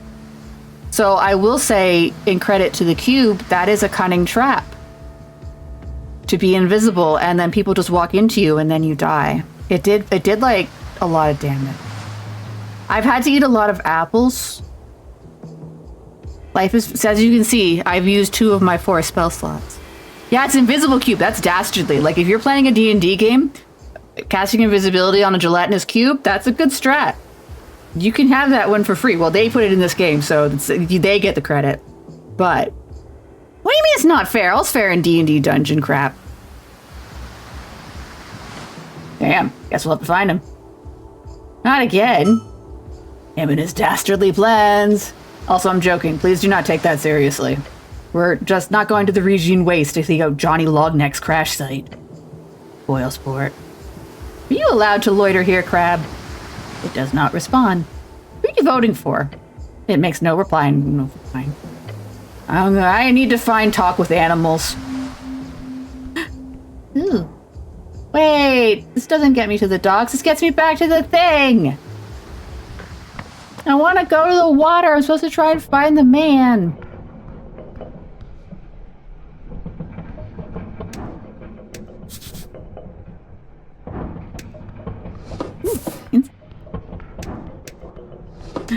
Food.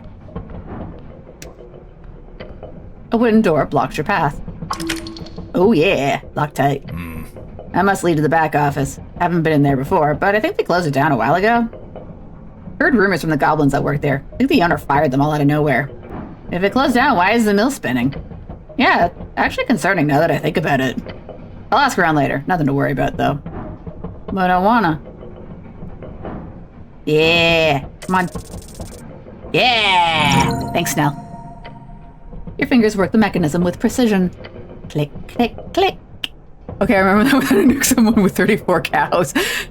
You don't have cows in a dungeon. Come on, gelatinous cubes for a dungeon makes sense. How would a cow cow live in a dungeon? That makes no sense. Hey, door. You see nothing but black beyond. Complete, utter darkness. Can't see a damn thing in here. You stumble inside, carefully allowing your vision to get used to the complete darkness of this underground. Storage chamber? Office space? Why don't I take the lead? Yay! Nat 20, nat 20! You move slowly, hands outstretched. Your fingers brush against walls, around obstacles. Eventually your eyes adjust to the faint light from the doorway. You can make out shapes now. Careful, cleric. Broken crates, scattered papers, a complete mess. But there's a spell. But then the cows will die in there. You're summoning them to die in the dungeon. No. And also dungeons don't have ceilings 60 feet tall, unless it's a very big cavern. Just let the cows have their food outside. And not in a cave. They'll be sad cows. You don't want to have sad meowing. Or is that not meowing, mooing? Hello? Ooh. Moo! Because they're sad that they're in a dungeon, being weaponized. Cows are gentle creatures. They don't want to be weaponized. And on the floor, shattered glowstones. We brought cows from nearby in the world. Look far. I know, right? That man we've ruined the local economy. That man will have no job. I don't think it conjures spontaneous cows, so it's taking cows from where it can find it. Like a weird portal spell. They must have fallen from the ceiling when the tea shop exploded. You wade through the debris. Stuff! The place has been abandoned for some time. Dust covers everything. What a dump. You sift through papers and crates. Most of it is worthless. Old receipts, inventory lists. But then you find something. A notice. Official letterhead. Notice of termination. Elective action violation. You scan the text. The roller mill owner fired everyone. They tried to form an Asgol union. Union busting! You want to ruin the local... I wouldn't want to ruin the local economy. How can I get chocolate milk if all the normal milk is gone? Chocolate milk is not naturally occurring. First you have to get normal milk, and then you put flavor in it. And now see what you've done? Now I don't get chocolate milk anymore. All workers dismissed, effective immediately. See, look at this economy ruining that's happening. Brutal. That explains why this place is empty. The owner shut down rather than deal with organized labor. Typical. Classic move. Fire everyone and close up shop. Tale as old as time. Song as old as run. Or at least as old as factory work. It's bourgeois bullshit all the way to the top. Bourgeoisie? He's showing his bleeding heart. Are you getting political? Normie, I'm getting tired here. Continue deeper into the chamber. At the back, you find an office. The owner's private space. Check the desk.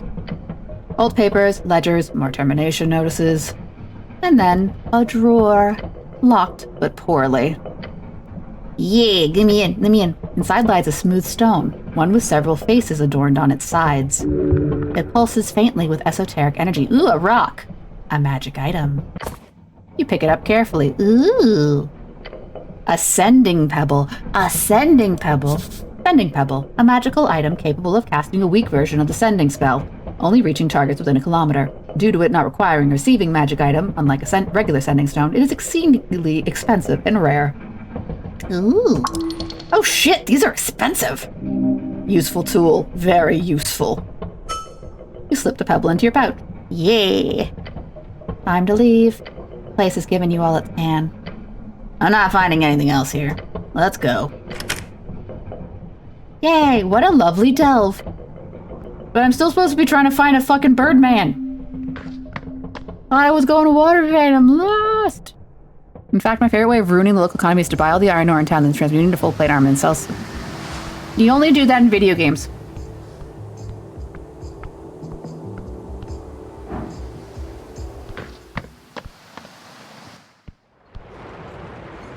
Wait, I think there was something on the floor here. No, okay. Well, there's like complicated stairs here. Let me. I'm trying to go on the complicated stairs. Okay, apparently I don't get to go on the complicated stairs. Thing. A statue of Earth. Who left this here? God? You approach the shrine. Ah, yes, this little figurine does still count as a shrine. Didn't I move it like in the middle of the road? No. It has chosen its path. What? The figure of Earth. This is a makeshift shrine, meant to stand exactly where it is and where it might go. Ready to serve whoever needs him most. Just like you. Okay, well. And tranquility. Oh, tea shop owner. A bird folk on the run. His shop is in ruins. What sort of business did he conduct there? One strange detail. A fake name. A man in yellow. Follow the trail. The coin lord? Powerful man with much to lose. If he fails his grip, there's no reason to appease him. If he retains it, you are wise to stay his ire. Oh, there's a lot of it. Oh, no. Contemplate. Women. Alright, what do I do here? They exist. They prosper. You will not have one. Oh. Okay.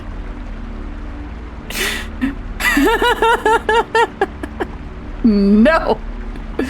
Okay. For they are not yours to have. Though there may be some who fancy you, if you show yourself to be a good man. Or bad, if you want the baddies. Okay. That ended a little more optimistically than I thought. What am I class? Identity is not easy. It's everything, from faction to home life to street. What you choose might be a first step. Choose wisely. Yeah, the missing paladin, I gotta find that too. He was last seen here, on Tolstad. Many know of him. If you find him, you will surely be rewarded. You let your mind go through the basics of what you know. The tea shop was destroyed in the middle of the day. Minor injuries were reported. The goal is to enter the tea shop and investigate it properly. This is it. That is it. Okay.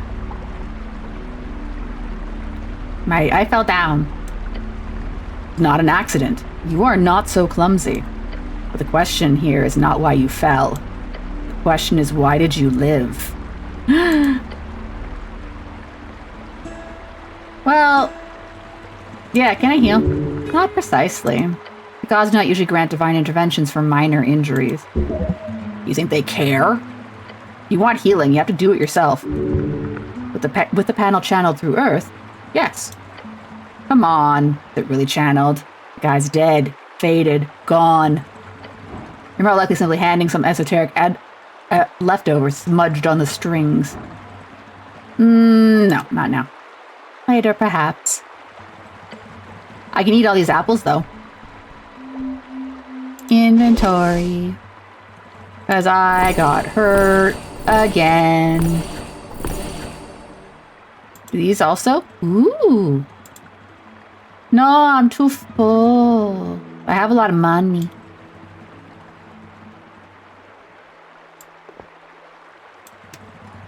I have a rock.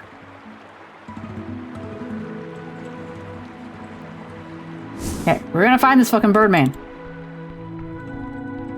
Do you know where the bird... Do one of you know where the Birdman is?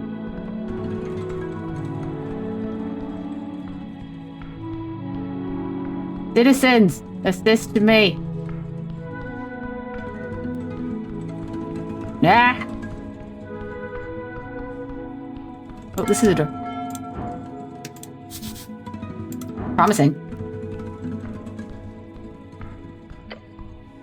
You stand before a damp door on a cramped corner house. The wood is dark, swollen with perpetual moist of water lane. Moist. A layer of river mud and algae. Huh? You know someone here? No? Then why are you standing here? Knock on the door. You rap your knuckles against the wood. A solid, rhythmic knock. A whoa. A moment passes. Then the sound of a heavy latch sliding. The door creaks open. A pair of bulbous eyes stare up at you. It is an Anoran. Nomadic amphibian people, one of the oldest folk type on the coast. Ooh, fishman. Qu'est-ce que c'est? What is it?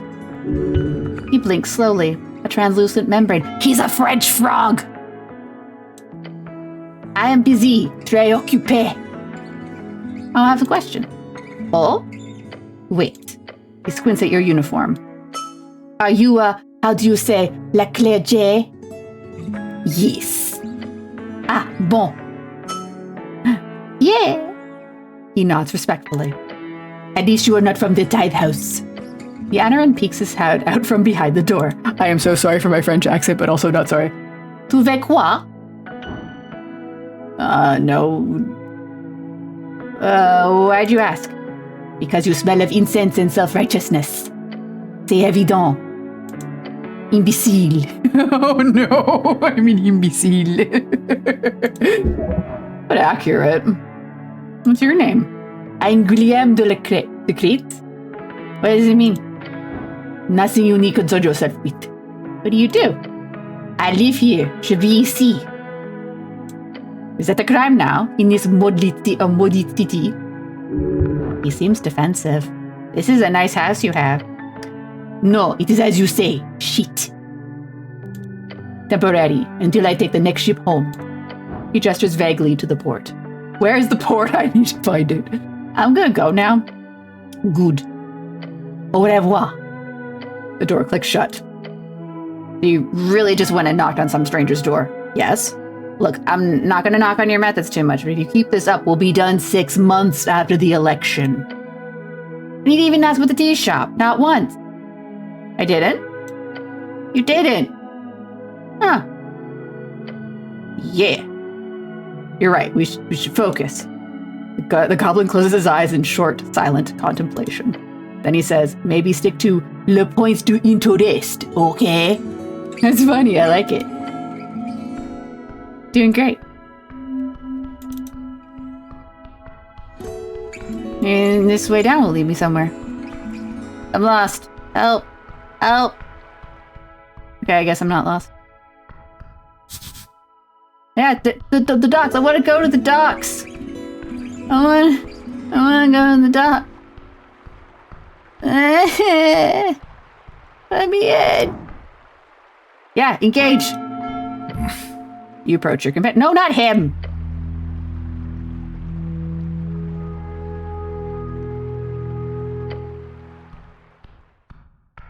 I want to get down to the dock.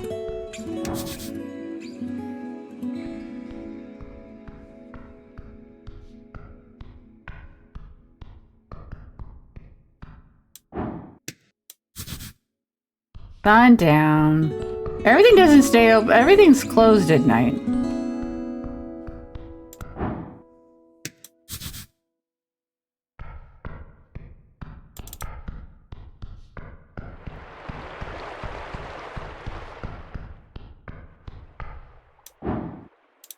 Guess we'll go see the dentist.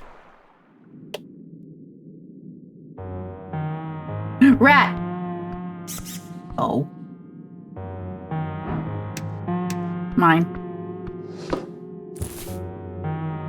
I don't know what that is, but it's also mine. That's mine. Tiny dictator. Advantage against bureaucrat. That's mine now. Money! Damn, dentist be rich.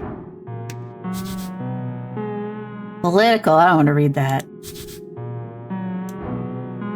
How you doing, Nappy?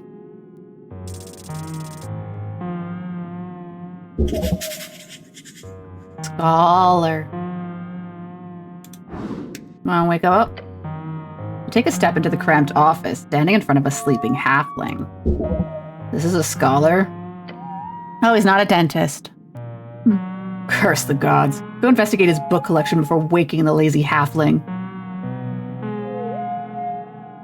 Hello? Oh. He moans and slowly opens his bushy eyes. His confused gaze focuses on you. Life is pain. What? terrible, terrible pain. Oh, he mutters and rubs his face. The wrinkles fold over one another like waves on a storied sea. Are you... He looks at you with a weird expression, then he rubs his nose and sniffs twice. Are you here for the invoice? A quick glance to Snell. His words come out in stilted halfling accent. What? The invoice!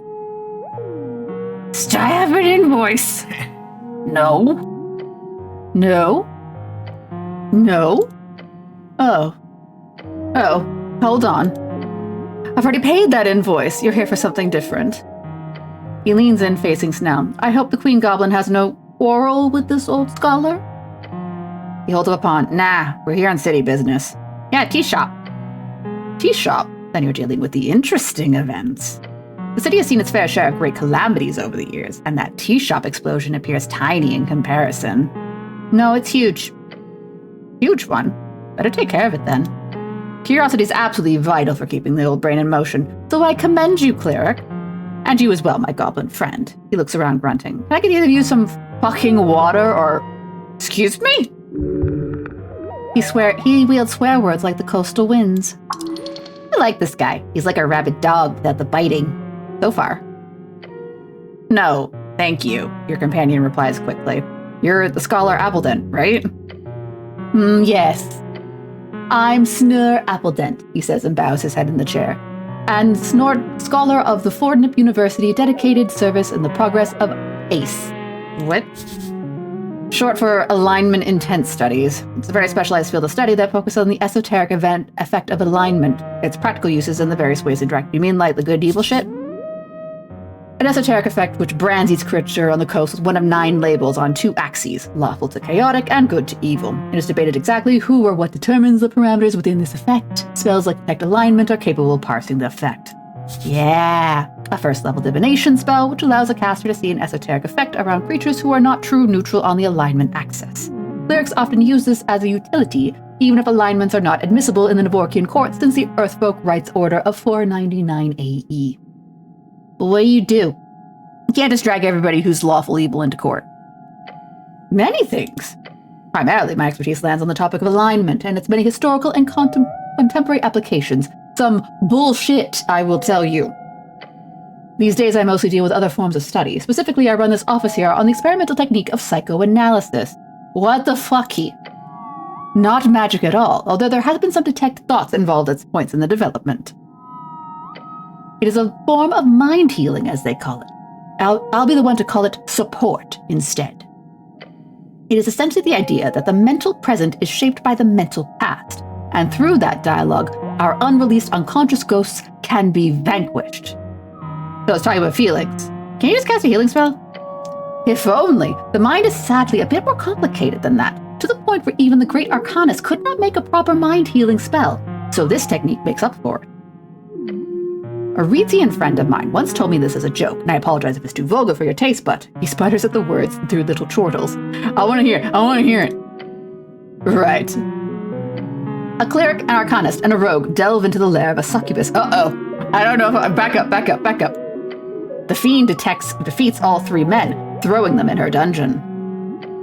But she grows to fancy them, so she offers them a choice. For each man who can successfully satisfy her, she will let that man go. Otherwise, he speaks with little fits of laughter in between, she ends them, so to say. Keep going. I'm down this rabbit hole. We're going the whole way. So the 3 adventurers debate in which order to go. Eventually the rogue and arcanist debate the cleric should go first, as he's a virgin and will be least likely to increase her standards. Your goblin companion rubs his eyes as he listens to the joke.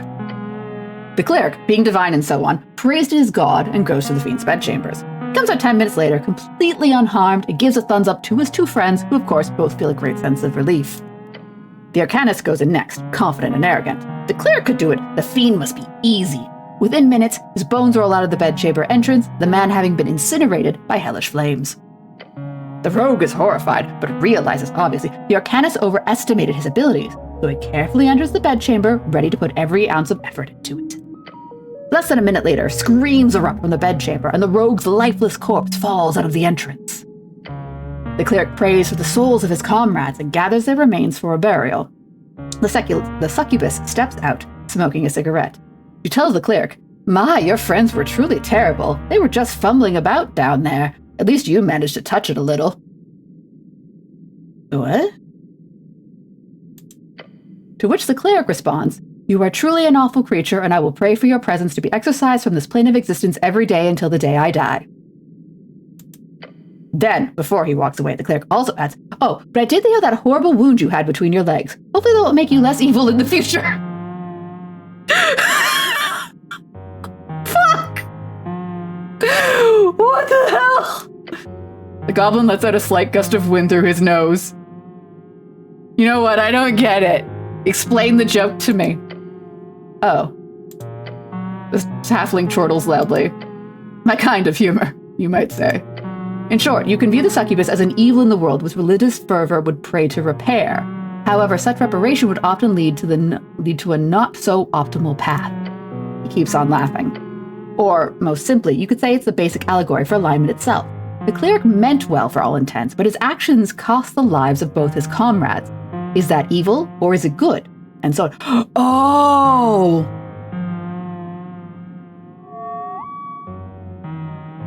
Oops. Either way, psychoanalysis. Yes, that's what we were talking about. About your feelings, thoughts, memories, choices you've made, things that have happened to you. They can bog you down, so to say. And the goal of my clinical practice is to root out that in my patients' minds and help make them aware of repressed negative baggage, if you will. So one can move forward speedily. Sounds like removing a curse of the brain. In a metaphorical sense, yes. But it's not the only thing I work on here. I'm currently exploring the dream of animus. That's something to do with masculinity and femininity, based on Civitix's ideas. A dream of man and woman. Do you dream about women and men? Sometimes. But the dream is just a concept of understanding gender ideagogues. Beyond that, I focus a lot on my own unverified theories. He slaps his knee and grins. The folk spirit. Have you heard of it? Sounds like collective folk view on morality. What? No, it's... He leans back and squints. Not actually far off. Got ahead on you, cleric. The folk spirit is the working title for my new thesis. Most of it, if you explain my anuran, fucking bullshit.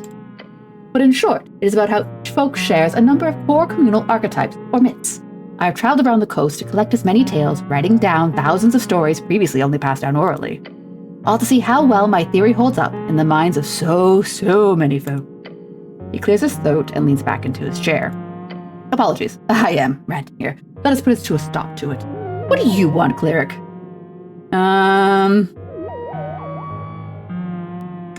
What is love? Baby, don't hurt me. Don't hurt me. No more. Let's go back to the tea shop. Oh, horrific. He gestures wildly towards the rocky wall. Shit started shaking, as if the red rock of Tolstad itself was cracking. For a half second or so you were down here? Yes. Did you hear anything? You should not believe rumors, cleric. But yes, I did hear some nasty stuff. Some people seem to think the owner did it himself, since he is missing. Some others think the city did it, since they printed a clear lie on the post. I've also heard people say Asgalis are responsible, since it was their hideout. Or the Free Striders did it, for the same reason, blowing up Asgalis opposition, and so on. It's all bullshit, of course. Don't believe rumors. What do you think happened? He shrugs violently. Okay, well, let's go back to what is love. Love? He lets out a frustrated groan. Pure calamity. Deadly and destructive. Its nature is just perverted and foul. Damn. Tell me how you really feel. Because it is a complete surrender without idealization. To love is to accept, without proof or demands or conditions, this complete surrender to another. Ridiculously risky. But it could be worth it. Worth it? He slaps his knees. Then he takes a breath, calming himself down for the punchline. Love is a completely unpredictable and dangerous encounter. And I have yet to meet a sentient folk who is not afflicted by it. And interestingly enough, I see no difference. It is universal. Elf love, halfling love, devil love.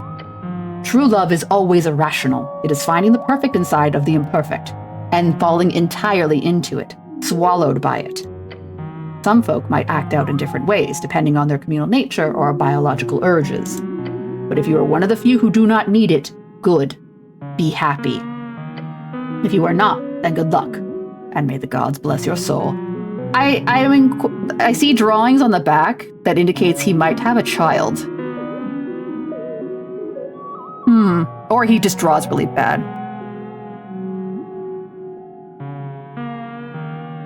You know what? This isn't helping me right now. But yeah. Yeah, children's drawings on the wall. So I feel like his impression about love has more to do with having been burned by it. You know.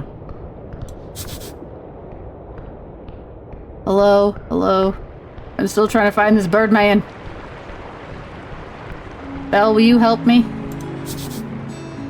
Nope. Maybe this building will help me. Money! Yeah! Oh. Hang on, it's almost like 6 o'clock. Maybe it's too late.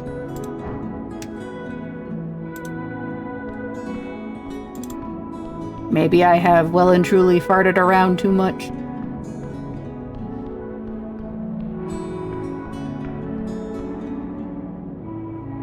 Alright, well. I don't see anything else here, aside from the thing that's supposed to lead to the docks, but I'm not allowed to go to the docks. Because life is unfair.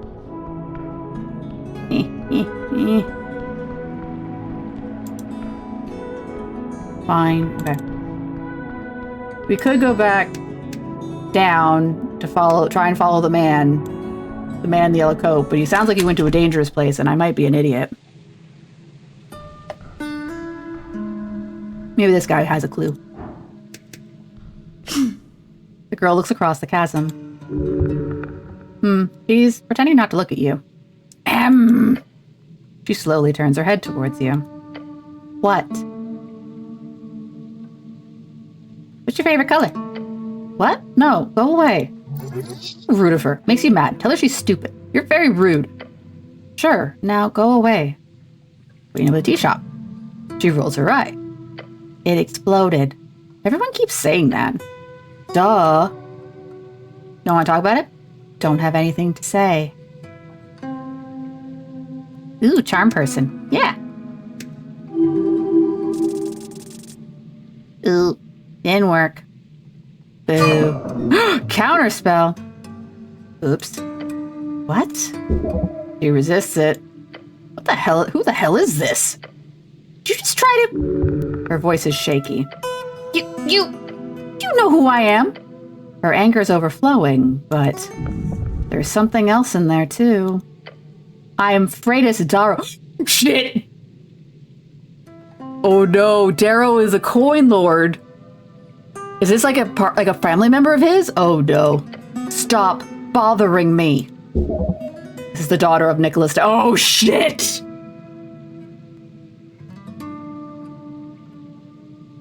I am a dum-dum. I'm sorry, please spare me. She scoffs and looks at you like you're a pile of trash. She storms away, keeping her head high. Interesting outcome. What a strange lady. Why is she so mad? She is the daughter of Darwinian heritage, an ancestor to Borgo Darrow himself. Ooh. First paladin of Earth. Founded the Earth Guard as well as the illustrious Darrow bloodline, known for his bravery and inability to be damaged in battle. Died of a heart attack at age 40. His passing is used as an example of the importance of aging men to keep track of cardiovascular diseases. Oh. Angering her was a mistake, surely. Oh. That won't come back to bite me in the ass when I try to find the coin lord later. Not my fault. It lit up in the thingy like I should touch it. Why wouldn't I touch it? Da da da da da da da da. Snail.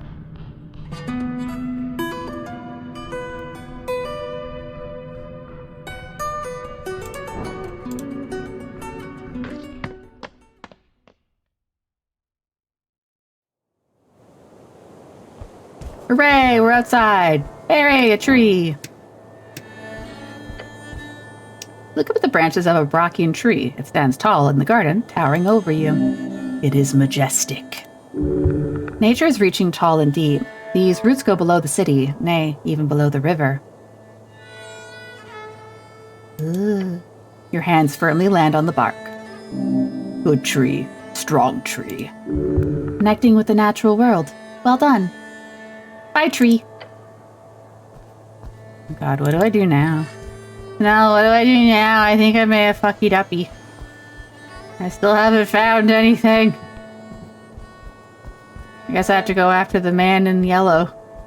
Because I surely have mucked up everywhere else. Hey, Grim. I'm switching. Cannot find that bird man anywhere.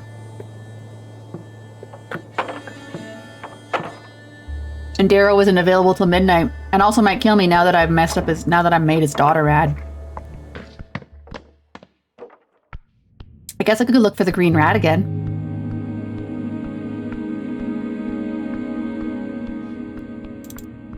He'll be my new best friend.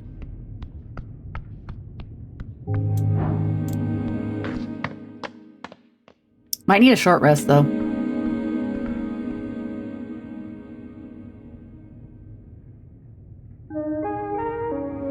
Those are the thingies. Spend 1 hit die on a 1 hour short rest. Yes, please. Yay! A little short one. Yay! Yay!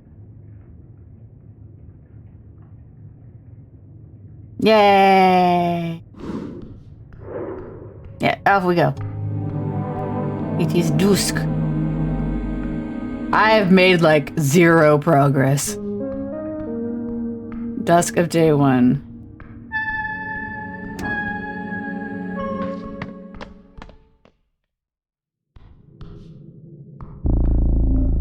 Angie sound. Come on, come on. Show some hustle. Alright, so we got in here. We don't have to deal with the trap this time, because I already dodged in the trap once for sure. So we know he went this way. And then the bugbear got mad at him. And then...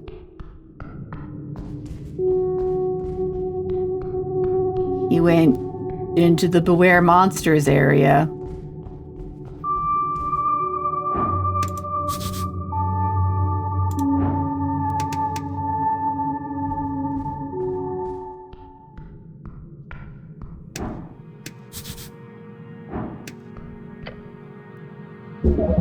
White man craftsmanship.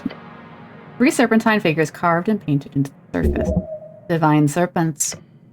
Each coal intertwined. Colors are faint, but still there. Greens, reds, yellows. The artistry is breathtaking. Highly detailed, yet brutish. Ancient techniques. It was made by skilled hands during the Divine Era. Obviously a white man remnant. That's the meaning. Religious art. Inane, really. The white man believed in divine triads. 3 aspects of power. Creation, destruction, balance. This was a sacred image. Further down this path there should be an actual temple. Find it. Learn more about these noble creatures. The stone is smooth, cool. Worn by time, but still detailed. The white man knew how to work stone. No more time. I feel like if I go too far in here, I'm going to die. Beware the crunch. Please don't step on the literal human skulls. I didn't, though.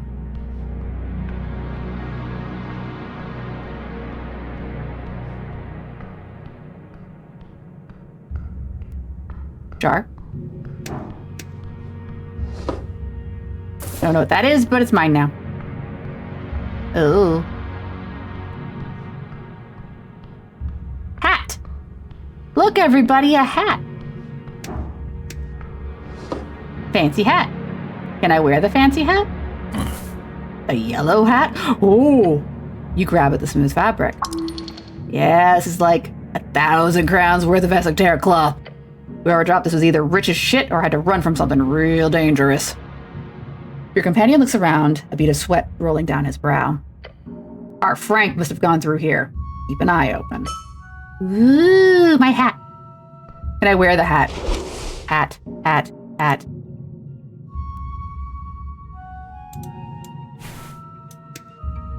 Yeah, hat. Put it on. Put it on. No, no, no. Oh.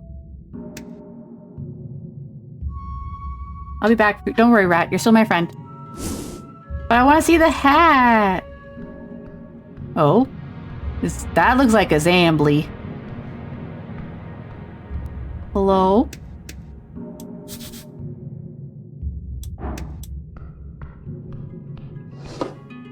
Ooh, Loctite.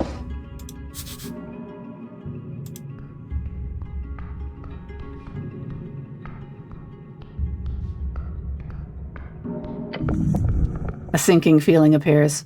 Oh no, to your right. Your gut. It falters. Huh? The goblin jolts to the side. Cleric, there's... Huh? Uh-oh. Rock has eyes! Rock has teeth! You! Oh no!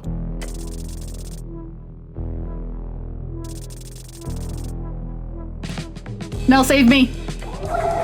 When the stalactites had sprouted a particularly nasty-looking maw, how did I not notice this? It was hidden. Perfectly. An ambush!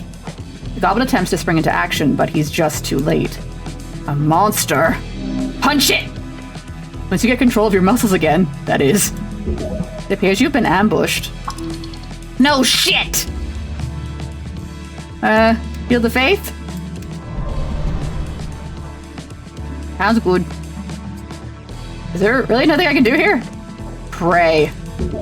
Waste of time. Try screaming instead. Huh? Playing around the shadows of the cavern comes a long... Oh no. Flies towards you with a ballista firing. I'm gonna die again. My everything! Fool! Damn it! Oh. Yay, shield of faith! Your ankle is crushed. The pain is excruciating. Can I do something? But then the tentacle pulls back, dragging you, flinging you against rock and rock. Grab something! Don't let it! The roper has you, its tendril fastened like a lockjaw around your entire leg. What can I do? When do I get a turn? It attempts to pull you towards its maw, dragging you in like a fisherman with a thick catch on its hook. Now's not the time for a simile! You are prey. Shit, shit! Your companion rushes into action, taking out a sling. Try to grab something! I like how my options are grab what, or feel sick. Grab what? The ground? I don't know! He takes a swing and fires off a bullet in its direction, striking right at the center of mass. But the bullet just bounces off and lets out a horrendous hiss. Balls! No, no way. You're not getting anywhere near that mall. Slither! Slither like your life depended on it! Because it does! There's still a chance. Find an opportunity. You're feeling sick. Break free! Alright, what do we got? The dexterity challenges seems doable. I also have the options of some spells.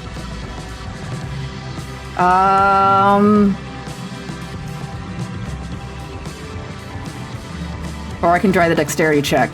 The DC is 11. That's doable. I would need to roll a 7 or higher. That's doable. Hello, Silver Knight, I'm dying. How are you this fine Friday? You spasm. You spasm harder. Each loosens the grip of the beast. Following the violent flinging, you kick and flail and rotate and dance like a beautiful dance, imitating a fish on a land. Why are you dying? Great simile. Shut up. The final violent limb toss, the tentacle actually loosens quite a bit. That should make it easier? The tendril pulls you closer. But it clearly finds you difficult with all this struggling, so it just slams you on the— Oh, shit! Oh, not the death saves again. I live! Oh, you're trying not to die over rivals? Good luck. Who are you playing as? Bones broken. Yes, please. Loosely dangling. You don't have anything good to say nothing, okay?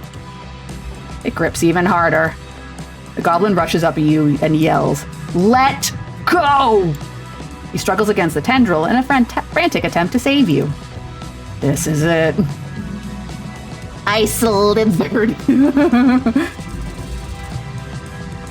Yay! With a deep animalistic groan, you push yourself to the limit. Your body, in a fight against this rubbery appendage of despair, no more. Yeah!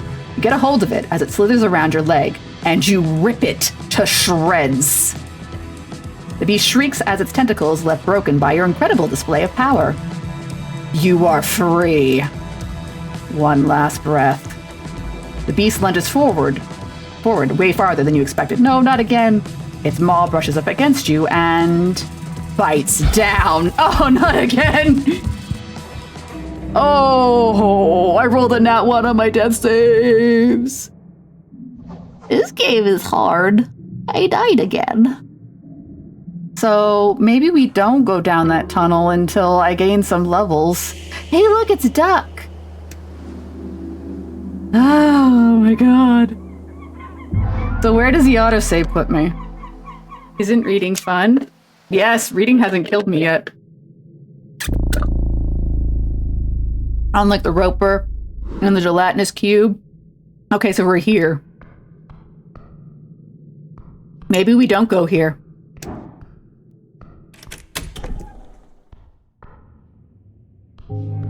We have learned the roper is scary, and apparently I need more apples.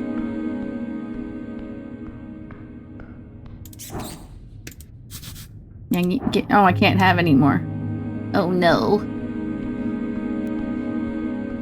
I don't know what I've learned here aside from where not to go. I try to get clues and hints. I mean, we did get it. I guess I still don't have the hat. What's that guy got? Stop. Shoot the body.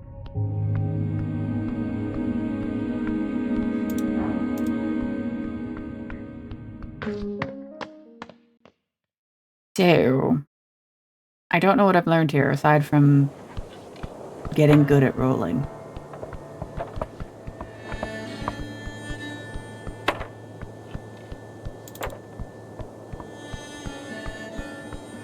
Oh, this place is open now. Maybe they will have clues for me.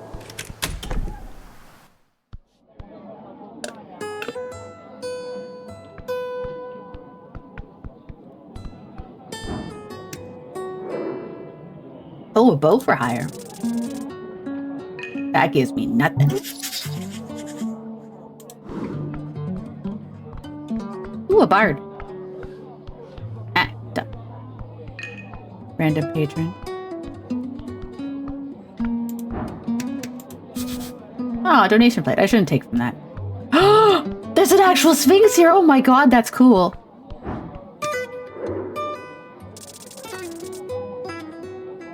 Miss Nearly.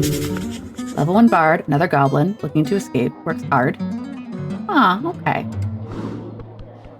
Let's go talk to the sphinx. Hi. Ulzus. Behold. That don't get me much.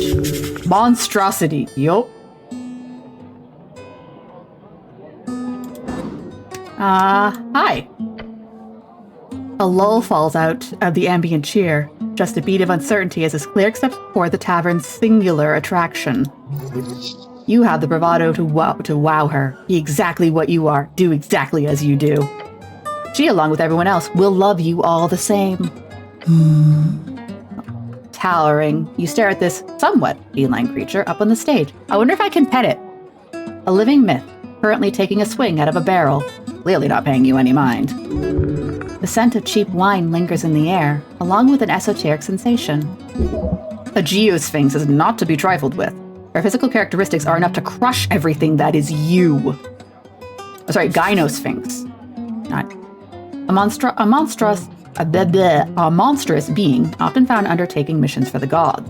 A feminine force capable of seeing through time and space. Collector of ancient lore and dispenser of riddles, known to test mortals to uncover their true worth. However, she will not have to raise a paw for your magical prowess could exile you from her magical prowess could exile you from yours realm in an instant. Tread carefully. Your legs tremble. Hello? The Sphinx looks down at you, meaning her glowing blue gaze makes you feel like you're falling far, far below the world.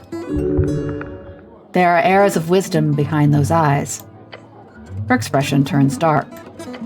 Dark tidings bring you to the hearth, she speaks low and rolling.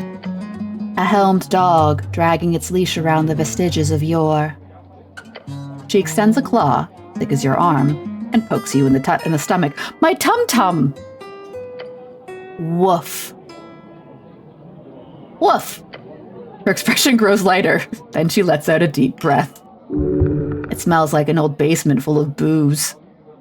She liked that. Somehow you've appeared witty to her. She takes another sip from her barrel, not looking at you. Watch yourself, cleric, he whispers to you. Ulzus isn't one for idle chit-chat. I have questions. The massive claws tap in boredom. Then ask, little one, see if you can spark my interest. So what do you know about the tea shop? It startled me, which is not an easy thing to do, I'd imagine. Yes, an explosion like that has not been felt in this place for decades, at least. I'm not going to do option one, as funny as it sounds, but I'd rather not be. I've already died twice today. No more dying. Yes, it reminded me of our darkness, what your people called the Fade Era. Fade Era, a period lasting approximately 1,111 years, if you trust modern scholars. The Second Era, also known as the Fall Era, named after the slow decline following your shutting his gates, ended around 1,000 years ago. It was a time just before I was tasked with guarding this vault. Then a mollusca, Tolan Katl, often bargained with me for divine knowledge and assistance. I liked those snails. They were good company. I was saddened when their city melted under Ezus' fire. Ooh. Ezus, the red dragon of Ascan. His rise to power through trickery and betrayal is legendary, as is his fall to Abacus, the half-wit, and the Mist Titan. Rumors say his spirit still haunts the everlit burned coast to this day. Titan? A term for gigantic creatures who first inhabited and shaped yours realm. Man, that bar's just going. Sorry. The crackling of those flames, the terrible force that ruined everything in its path. Flames of many colors. Those thoughts stirred in me when I felt that explosion. The kid did say the fire was blue rather than red. Old magic. You think it was a dragon fire? No, I do not. No, she thinks you're stupid now. Uh-oh. It was too much concentrated of a blast. Besides, a dragon large enough to cause such destruction would also surely not be capable of sneaking away without a single witness. Well, let's talk more about the flame of many colors. Blue, yellow, and purple. It is said if you can see the purple, it will be the last thing you do. Either from blinding or merciful death. So not fireball? The Sphinx shrugs. I've seen more than a fair share of those in my time. Seems like everyone uses it. True. Third level fireball would not come close to that power. What about a different spell? Destructive spells come in all sizes and shapes, little one. But there's a saying among arcanists that any spell made to cause damage is just a fireball in different clothing. That's not true. Or sorry, that I agree with that. All destructive spells are essentially fireball. You just need to know how to go. Ooh, I'm playing comp. For some reason, the team decides we need 3 healers. Oh no. Try to DPS. Doesn't work, so I try it their way, and then oh no. I'm sorry, Silver Knight. It seems like... Because wasn't there recently like a tournament drama where someone insisted on playing a character in a tournament setting and it like fucked the team over? Seems like people have not a good time with randoms in Marvel Rivals. Sorry for slurping sound. So who knows? But I'm sure you'll figure it out. Nails? She nods. They built the first city here, and from what I know, you've walked their streets, little one. What about more? A bit, yes. They were masters at wizardry far before the Arcanists.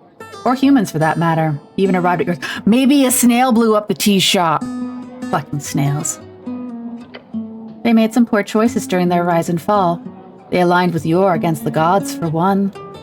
And of course, they picked the wrong side of the Dragon Wars. The tragic tale of a civilization that I truly believed to be good. Good for the coast. They were just a little slow. Caught up to them in the end. Yeah, the thing is, like anything, like you need a balance of classes. You need to, have your tankies, you gotta have your healers, you gotta have your deeps. And if you can't mix all that stuff... You've been here for a long time?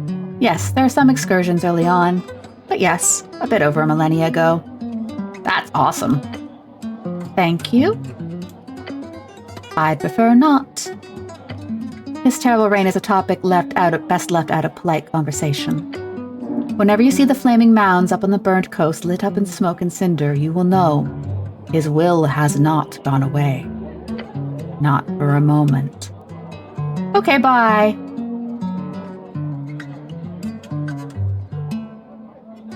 What's that door behind you? Nothing. But something. How perceptive of you, little one. She holds up a paw as if presenting a prize. Reminds me of one... behind me lays but one divine vault of many. She lowers her head slightly in a tiny bow. I am its protector. Not really more complicated than that. Maybe we don't flirt with the Sphinx. She lifts the barrel to her lips and holds it there for a moment. Eventually she lowers it and says, that indeed is a riddle worth pondering. Did anyone ever try to fight you? Yes, alcohol tends to lower risk assessment capabilities among mortals, which sometimes ends with violence. I like how there's probably going to be the 10 to spell. Yeah, 10's the currency. Oh, the currency of the Free Shadow Revolution. Oh, it's a currency reference. Derp. Always from a man, strangely enough. I do wonder why. Not always. You've seen some feisty women during your street watch days. Your wine's expensive. No, Rick Spider procures it all for me. Such lovely river wine. She takes another sip. I've grown to enjoy the taste. Okay. You give out riddles? Certainly. Are you ready? Okay. Uh-oh. I might die again if I get these riddles wrong. Also, hello, Raiders. Hi. Hi, Ray. Welcome in, everybody. Yeah, I found Big Sphinx Lady. She might kill me. I've already died twice today, so it won't be anything new. Ma'am, what were you playing? Welcome into the Dungeon Lounge, everybody. It is me, Elizabeth, one of 4 streamers on this channel. And I'm playing Esoteric Ebb today. I have definitely not died. Did you have fun playing Elden Ring? Did you win? I'm gonna see if this Sphinx kills me. I've already kind of fucked up a little bit, but not too bad. I'm gonna get a riddle now. Let's see if I can figure it out with my brain. Then the Sphinx leans in, hissing. Once I had the sun's favor, my creed closed the wall. Matured in shadows, I've witnessed empires rise and fall. Once left in silence, now the life of the ball. She raises her paw and gestures to the open chamber. Yet I remain a draught of remembrance, a history's thrall. What am I? Ooh, okay.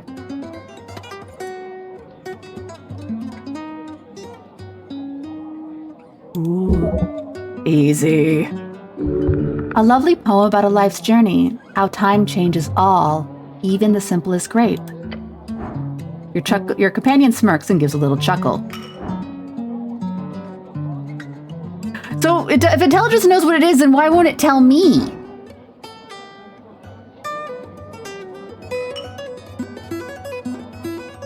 Hey, Snell, what do you think? The Sphinx turns to Snell with a frown. Oh, this seems to be a personal riddle for you, not me. So I'm just gonna watch, all right? She nods. How many guesses do I get? Hopefully none, but you were allotted one answer. What if I get right?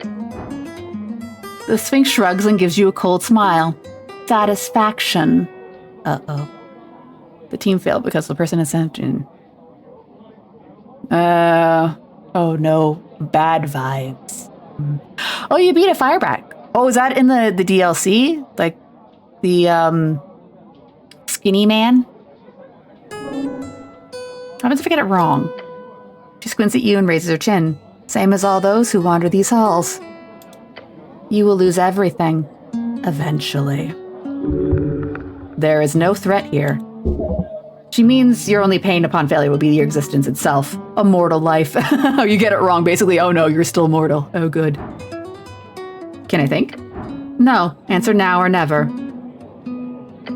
No. Just a normal riddle. Oh no. Yeah! Yeah, my brain! Your mind settles on a singular possibility for the simple riddle.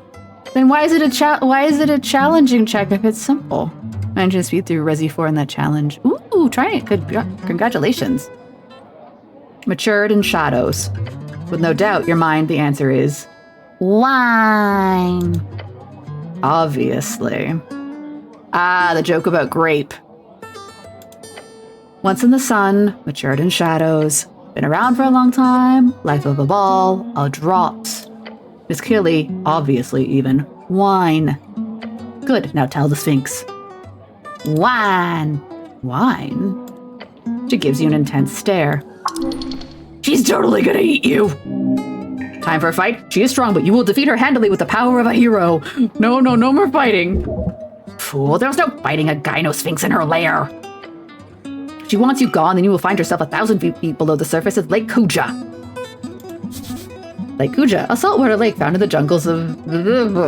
connected with a singular lake found in the Oder Coast. Any argue it should be considered one body of water, the only one to cast the ground, blah, blah, blah, blah, blah. Wine. Halsey picks up a new barrel of wine. She pops the cork open. Wine. Yes, that is very correct, little. Wonderful job. Another riddle solved. Huzzah! Yes, it is. Yeah, so Esoteric Ebb, each of your traits is kind of assigned a bit of a personality. Strength is an asshole, by the way.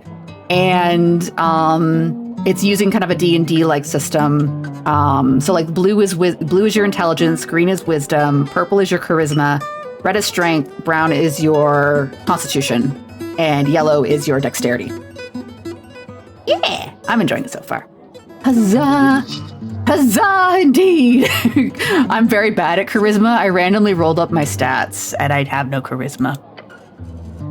Since you're so amazing, would you be interested in a quest? Yes!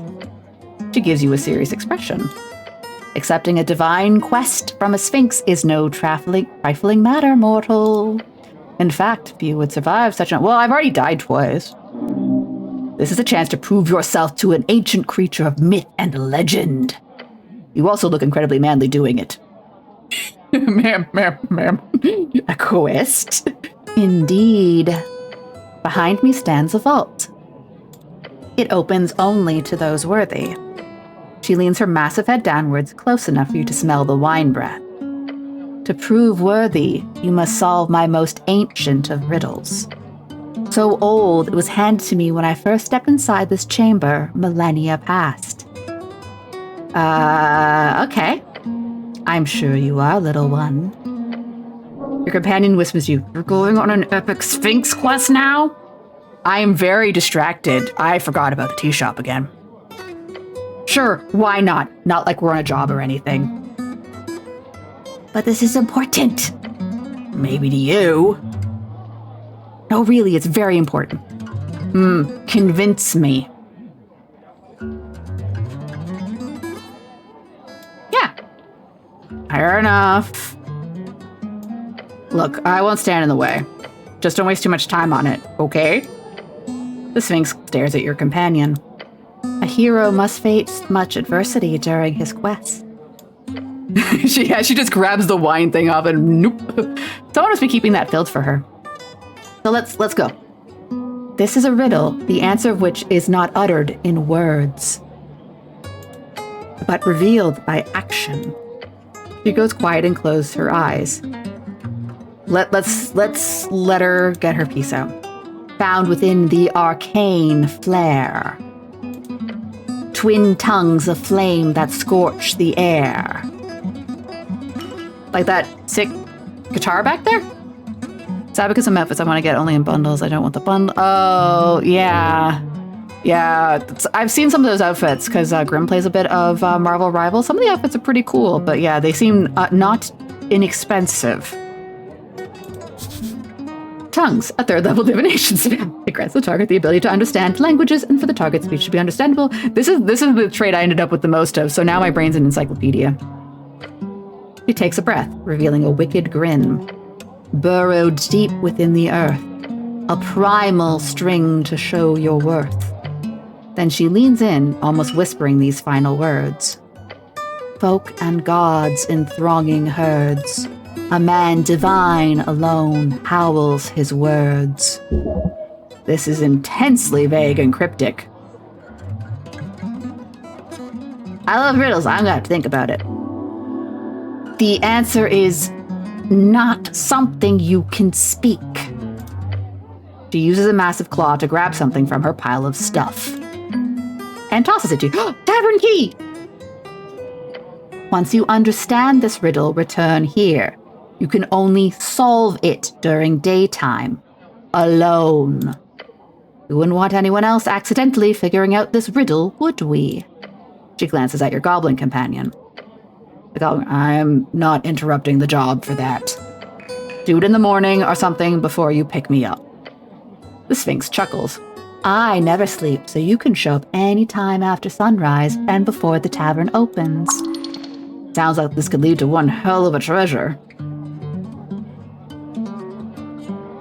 So I'm not going to flirt with her because I think you have to do her quest first and then you flirt with her. You got to show her you're cool, and then you hit. Like you hit that after you demonstrate prowess, right? Right. Does she know about her voices? I don't know if anyone knows about her voices. Hold well. Let's go talk to the barkeep. May I talk? Oh, hey, you're here now. It's Agent Vera. Behold. Hey, I got more stuff. Engage. Do something akin to 1,000 a month? Standard fare, really? Obviously, all my proprietary deals would have to be included in that. Obviously. Which would make this more akin to double the price, at least. The orc woman places her cup on the counter and leans forward. We hope you'll consider it. The fiendish woman behind the counter gives her a wide, sharp grin. Vera turns to leave and almost walks right into you.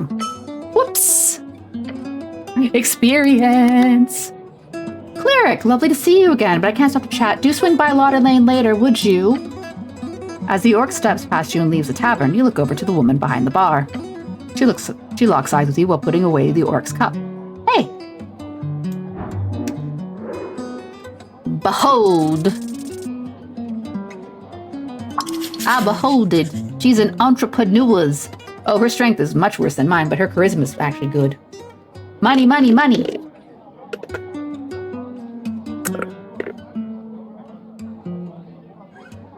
That's cool.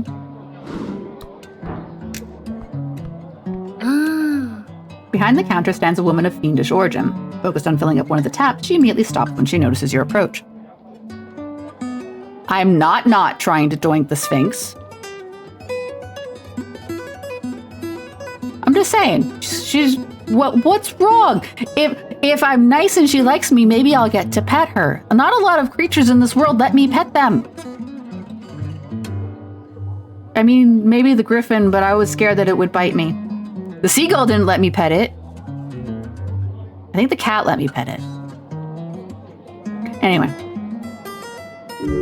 A tiefling. Folk with demonic or devilish blood in their veins often have features such as horns, tails, red or blue skin color, and various esoteric abilities. Welcome to the Drunk Sphinx. What'll it... Oh my good lord, a cleric. How lovely to see the city stop by. She gives you her full attention. Name's Rick Spider. I'll be serving you tonight. This woman is a perfect hub of information. Pick her brain. Pick your brain. That could be arranged, she said, and gives you a big smile. That just means I'm going to ask stuff. I thought you meant something entirely different. But I do love answering questions.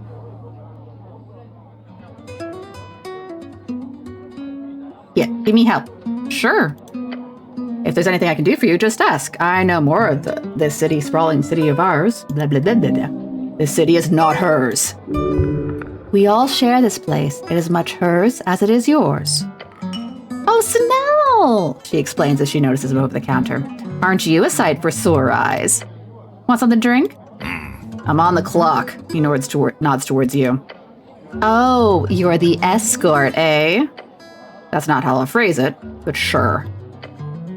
She laughs and sticks a sharp finger in her face. Don't get Snell into too much trouble, you hear? He's already grumpy enough as is.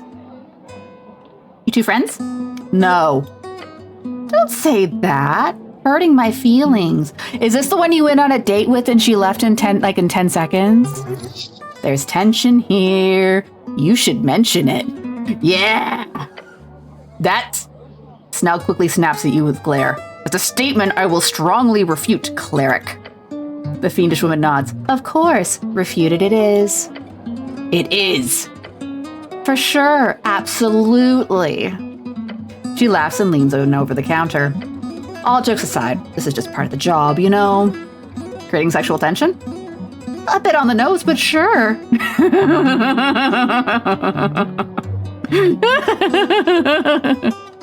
Just happens to be that Snell here is a very hard nut to crack. The hardest. The goblin closes his eyes and mutters something to himself. A series of explicitives. You do not feel any nervousness speaking to this woman. Well, duh, she's not your type. What's my type? Oh, I have a type. What's my type? Is it Sphinx? That's pretty obvious. Does Snell come here a lot? You don't need to ask her. It's not relevant. He does, she says, ignoring his comment. Although this is the most convenient third place for the HWBT, it's not like he's got too many options. We got all the wonderful goblin we could need here every night. Great, other questions. My type is birds. Catbirds. I am... Yeah, Frank's on a Frank. Your question causes her to let out a hearty laugh. I'm so happy I'm not the one having to ask that stupid fucking question. No, I'm afraid I haven't, she eventually manages to tell you. Sorry, cleric. She cannot help you. Well, we know where he is. He's where the roper is, and he killed me. Tea shop. Doing a riddle bird. It blew up. She looks shocked. Keep saying that. Right? Very strange. She gives you a quick shrug. Wasn't here. Not usually on Tolstad over noontime. More of a night gal, obviously. So I'm not much help, sadly. I've just heard the regular. But I can recommend talking to the kid at the kiosk upstairs. His brother comes in here often, and I overheard him talking about it. Yep, I did speak with that kid. Great! I hope you didn't scare him too much. Nah. Kidding! What about the owner? Drummer? He's a real piece of work. Like, I'm impressed that he kept that tea shop afloat for so long, but... Look, I just know the rumors, okay? Rumors! Say, leans with a smirk. Same. Drummer kept the tea shop full of Asgalis, mostly young ones. Ooh. But supposedly he'd been working with the Free Striders on the side. Like some kind of spy, she laughs. Can you imagine? Does he come here? Nah, or well, yeah. What? Look, I see him around. He's not a regular, but when he does show up, he's loud and wants to perform. You know. She gestures drumming at the counter. Not the greatest patron. You think he blew it up? No. She shakes her head and repeats her answer. No, that bird couldn't make a ballsy move like that. Now run away from it? For sure, that's what I'd expect. And indirectly, I'd be surprised if he's not at least a little to blame. Where'd he go? Well, I do remember mentioning something of an escape plan one time. Really? Sounds relevant. The bird was drunk, okay? What is something about covering every liability? That's how his escape plan was. Look, I thought it was a bad joke. But he said from what I recall that his plan was to sneak into a crate and ship himself. Oh, a crate. Idiotic. You'd have to survive for weeks in a tiny cramped space. Some bird folk can survive with months without sustenance. And if you had friends on board, they could just let them out after they pass the immigration control. That would it? I mean, I'm sure it's happened at some point, historically. Drunken ramblings, but if I were you, I'd check water lane. I have to check all the boxes! Not just the garbages. Okay, we also have to look for a paladin. She shakes her head. Don't expect to find much. I haven't seen Lord Gorm for weeks. You know him? I've handed him drinks a few times, exchanged a few words. Sure, I know him. Big guide, Earthguard-like outfit, but with more gold. Not the type you'd like to arm wrestle. Other than that, green eyes, blonde, long hair. What a helmet. Oh no, never actually. He always showed off those golden locks. A clear sign of corruption. What sort of man would choose to show skin instead of iron? Guess his productivity for vanity very much surpassed your own, cleric, he says with a playful smile. Anything weird? Look, drunkards say all kinds of shit. Can't read too much into it. What did you hear? Mostly a bunch of ranting about how every single political entity in the city should be burned to the ground. Typical pro-human slogans. You know that stuff. So he's fascist. Might be simplifying the issue a bit, but sure. Where is he? An elf told me to find him. I hear all kinds of rumors, cleric. Either he's cracked under the pressure and started living as a fisherman or beggar on Water Lane, or he's died in the tunnels below fighting undead abominations, or he's jumped a ship to Muletown. Maybe Lord Gorm wants to head out to the infinite wastes through Toll's Pass. Either way, I don't think you're gonna find him, cleric. But maybe there's some clues as to his fate somewhere here on Tolstad. Who knows? Thanks. You're welcome. That's good for now. But thank you. I appreciate your hard work. Oh, there's a door over here. Oh, that's how I got in. Alright. So maybe now I can go to Water Lane and look at all the... Oh, it's this place. Okay, well, I think this does get me to Water Lane.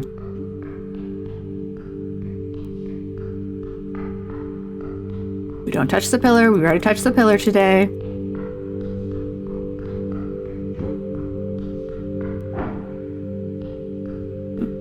Do.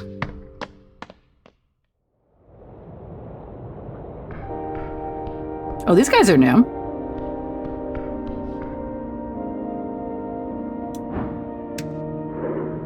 Rola Malak. I got none.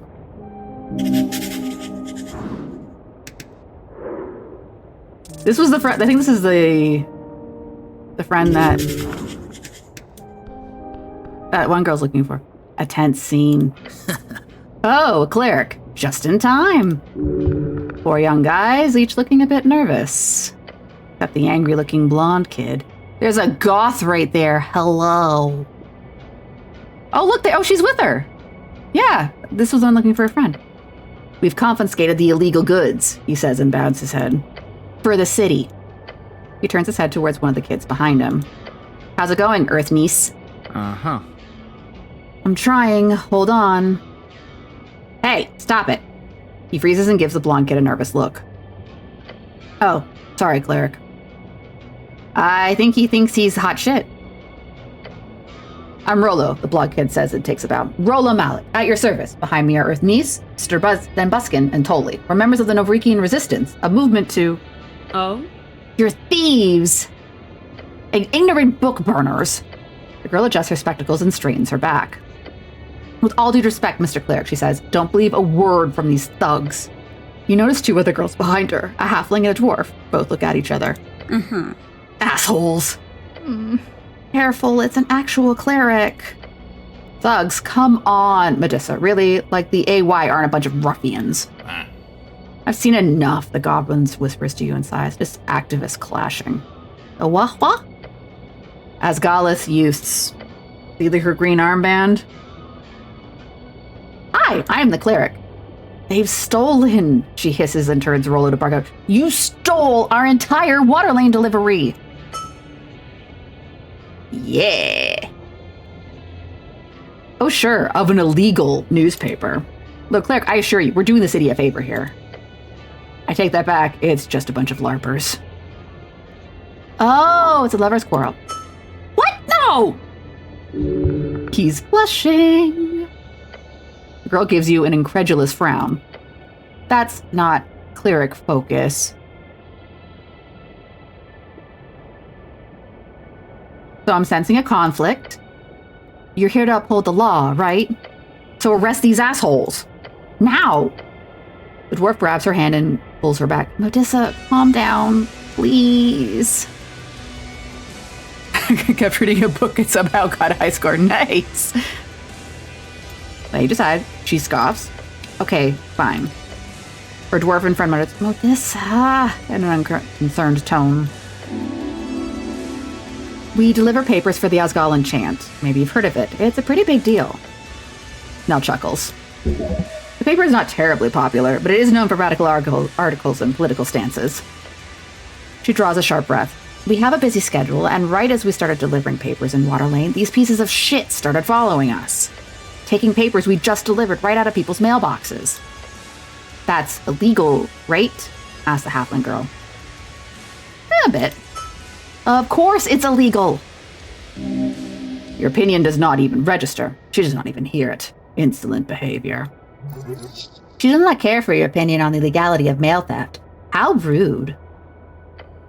And then they grab one of our paper stacks from Zerba, like straight up assault and theft and... Medusa, it wasn't... They can't get away with this. It probably wasn't that bad. Okay, now your turn. First of all, thank you for listening to reason. I know we look like some dumb kids, but we're not. He gestures towards you and then to himself. We're on the same team here. I don't look dumb. Uh-huh. So, we heard about the Asgal chant being delivered on Tolstad. Or I did, at the guild. I work at the fishery, and I see every day how Earthfolk get radicalized by dwarven nonsense. So, I figured I'd get the boys with me and we'd, put a stop to it. We couldn't figure out where the thing was printed or anything. A lot of copper press zines don't really have official companies behind them. Especially like trash like the chant you hear coming from the short kid in the back. Go fuck yourself, Tolly. Hey, relax. I'm telling our story here to the good Lord Cleric. He turns back to you and coughs blunt. Of course, it's illegal to distribute unlicensed paper in every official district. So I ask around. Apparently someone saw the girls at the university going around delivering it. It wasn't that difficult to figure out. It was Medusa doing the deliveries. Ow, I hit my hand. Fucking Medusa. She's not allowed to do that, the large kid in the back says with a nod. Wait, there's history? Yeah. Back in school, everyone knew who Medusa was. The Asgalist annoyance, the blonde kid says with a grin. Such a terrible nickname, unimaginative and boring. Also, fuck you. Sorry. I just like the also, fuck you. Anyway, that's how we got here. They're delivering an illegal magazine, and we've put a stop to it. He grins wide and proud.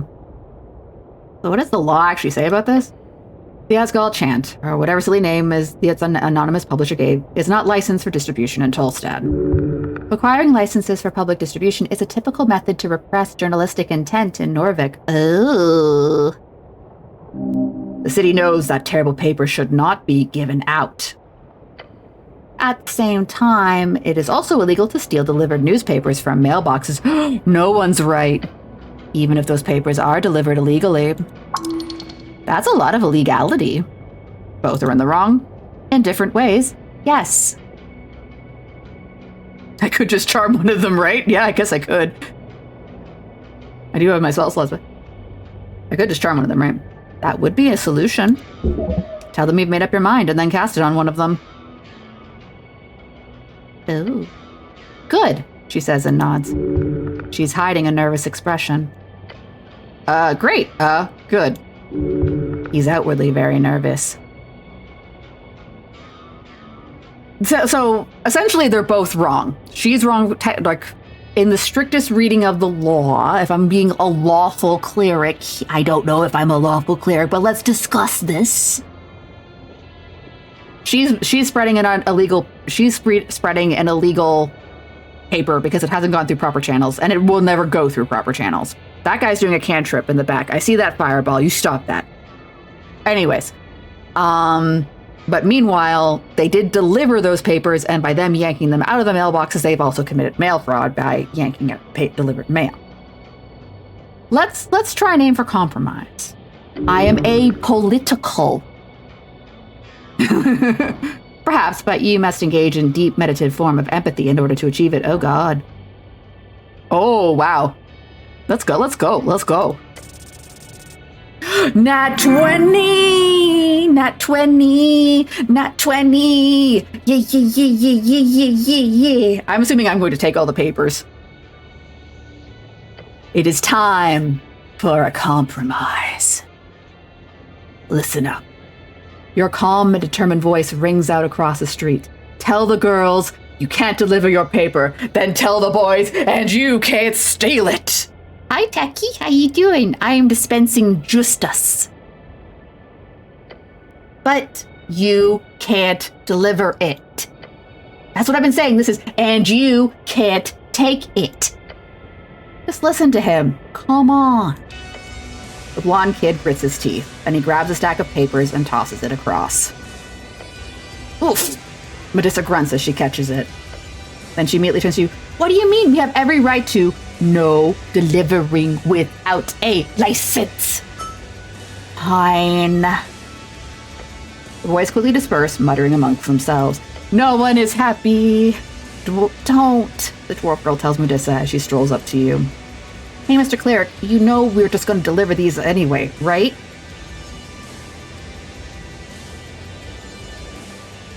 I don't care, stuff goes. I'll do it later. As you answer, she turns and walks away. I did a quest. Well, you sure made the problem go away. Somewhat. Now let's get out of here. Hey. Alright, we gotta go check all the barrels. Is the griffin still sleeping, by the way? Totally still sleeping. Very napped. We've got lots of crates to check that a bird might be hiding in.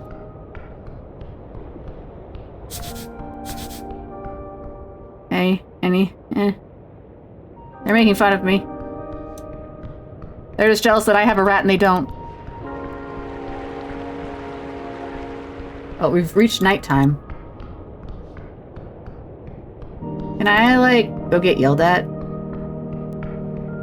Wait, can I go in here now? Oh, they're just fully closed today. What is it?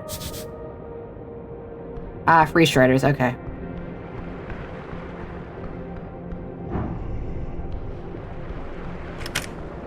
Guard's shut still. Blech. Oh, this person's new.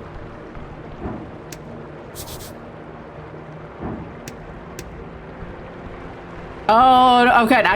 All right, so I will give a brief recap.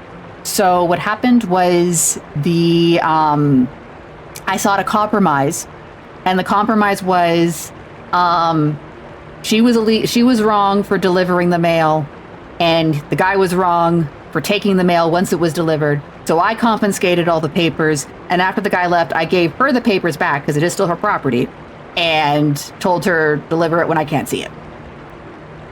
So everybody's a little pissed off. But I remained apolitical and lawful. Oh, busy. All right. No food. I stay completely. Can I go in yet? You approach the door. Huh? Bookbinder, you got business? Within seconds of the knock, the slit in the door opens. Beyond, you see a pair of large yellow eyes glaring at you. Heyo. Is this pest control? The eyes quickly tilt to the left. Yes. No. The eyes push closer to the slit in the door. As they do, a bush of gray feathers pokes out. The bird! I don't know. I'm whatever alignment apolitical is. The asshole alignment. A bird folk. A cleric? Yeah. The birdman behind the door ruffles his feathers. Jen Yellen is my name. If you are not pest control, I need nothing from you. Please leave. But my book is broken. Prayer book, yes. I have seen quite a few. Drop inside. I will check a look. Okay. Yes, horrible. Salt water. Left swollen. You could have avoided the worst of this if the drying process had been handled better. But I was dead. I will rebind this foul mess for you. How much? We will see. Depends on process. I will need guidance on the direction of rebinding. The spells inside are lost, however the style and formatting can be saved. Using my skills, I can aim at something from the towers, which would be most similar to the original work. I could also focus on rebinding in the style of Druidic Ledger, or perhaps the Grimoire of the Dark and Forbidden Arts. Primal spellcaster, often balanced cap, keeping actors across the beyond coast, known to commune with flora and fauna.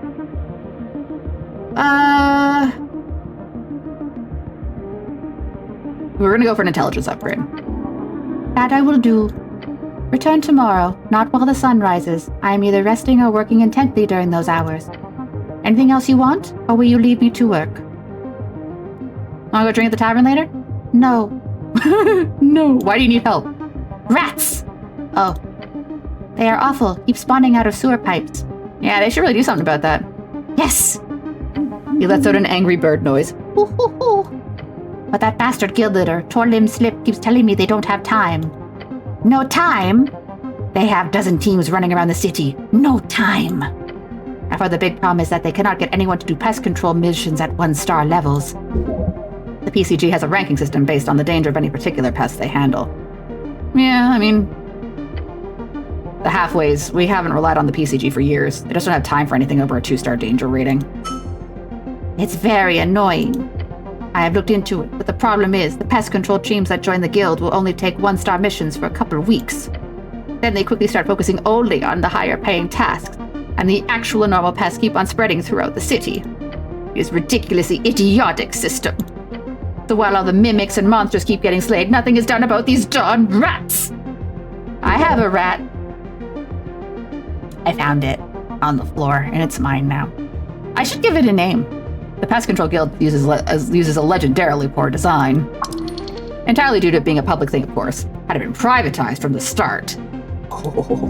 The problem is it's too privatized. If the city held full control of all pest control, then even less valuable missions would be handled. Obviously. The Earth would personally go into the sewer and stomp on rats, you say? Yes! If so necessary, yes! Bird takes a few breaths after his rant. Worst part, my nephew has a team himself, the White Doves they're called. And I've tried sending messages to him, but he just says the same thing. Too busy, too busy. I can do it. The Owlman scoffs. Sure, and then you take on all the big and scary monsters that crawl up in the city. ignoring the actual pests, just to get a payday. No, I'm gonna do rats. Really? Yeah. Well, if everyone was like you, the city would be a better place. Quest. If you do, I would be very happy. The rats seem to come from below from the sewers, connected with the city below. What about your nephew? He calls himself Valerian Windrider. That is a Novakian way of saying his name. He's also active within the Freestarter Party, if you're interested in throwing a vote for one of my fellow Owlkin. He works with one of those filthy Yobus, which I'm not happy about. Oh, and a halfling. A cleric, in fact. One of the Lady Fair Church. Yeah, urn housing? That's the one. I think they're connected with an orphanage. Thank you. Thanks for your time. So I feel like if I deal with the rat problem, I will get a discount on my book problem. You can find a big rat down there? Well, there is. I found one rat. I will show you my rat in a minute when I transition. Transition. Oh shit, it's after 11. I got distracted. Here, I'll show you my rat. This is where's my rat? There's my rat. Right here. It's a white rat. I found a green rat, but then I died and I lost the rat, so I'll have to probably go find it. But yeah, it's my rat. He makes me less charismatic because he's a rat, but I love him.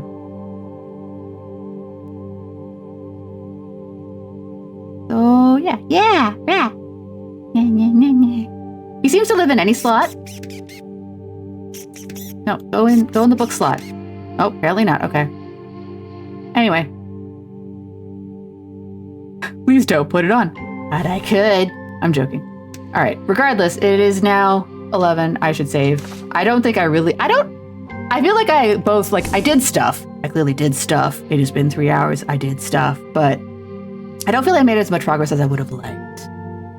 But I think, so before we save and quit it, I am going to try and put myself near that guy's house, Darrow, so I could potentially get yelled at by him. I'm trying to remember the best route to Darrow's house. Oh, hello? Uh-oh. Your muscles tense up. A face of iron appears from nothing. What the hecky? He wasn't there. You hear the goblin say something to you. Dagger. A one-handed piercing weapon. Good at making holes in clerics. He doesn't need to read. I'm gonna die again. You know the gravity of the word. The creature visits death upon your door. Fight back. This is no time for introspection. Get ready, now! What? Oh, no. I'm gonna die. Breathing stopped. Fear response begun. I didn't mean to. I was trying to save and quit, but I was like, oh, I'm going to put myself in a specific location to save to remind myself to keep myself focused on goals. And this fucker showed up. Now I'm rolling initiative.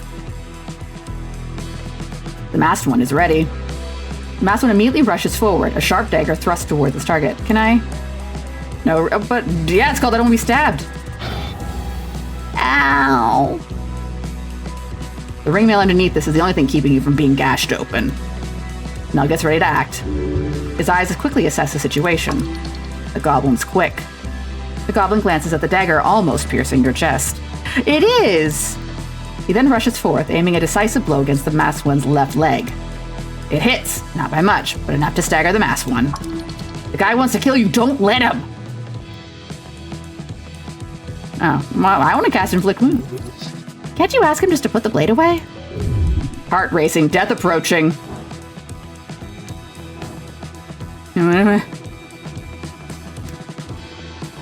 Wait, can I...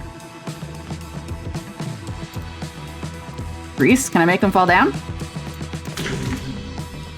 I did it! He fell down! Dot. Yeah, look, I just did it! I did it! You're thinking great thoughts, Silver Knight. Look at that, he fell down. The goblin remains in his fighting stance for a few more seconds. He then relaxes his posture, giving you a nod. Brutal. Hey, I'm not complaining. The goblin leans over the abyss, staying several steps away from the colorful substance greased all over the bridge. They should really add guardrails here. Yeah, could you take care of the rats while you're down there? The owl man would really appreciate it. A complaint. You fail once more. My constitution's very sad.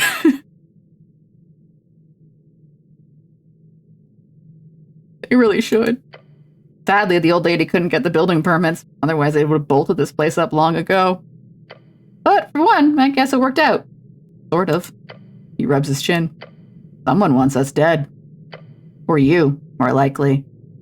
What? Nell shrugs. Looked a bit high-tech for a goblin mugger, he says and wipes the dirt off his pants. Yeah, for sure. And I didn't exactly get targeted either, so I think you've got a magical maniac after you. Sorry to say. Adrenaline wearing off. Where? Everything is a bit wobbly. Oh boy. Cleric, do you need any... He motions towards his neck. Feel your neck. You press a hand against your neck, right where you felt the blade hit.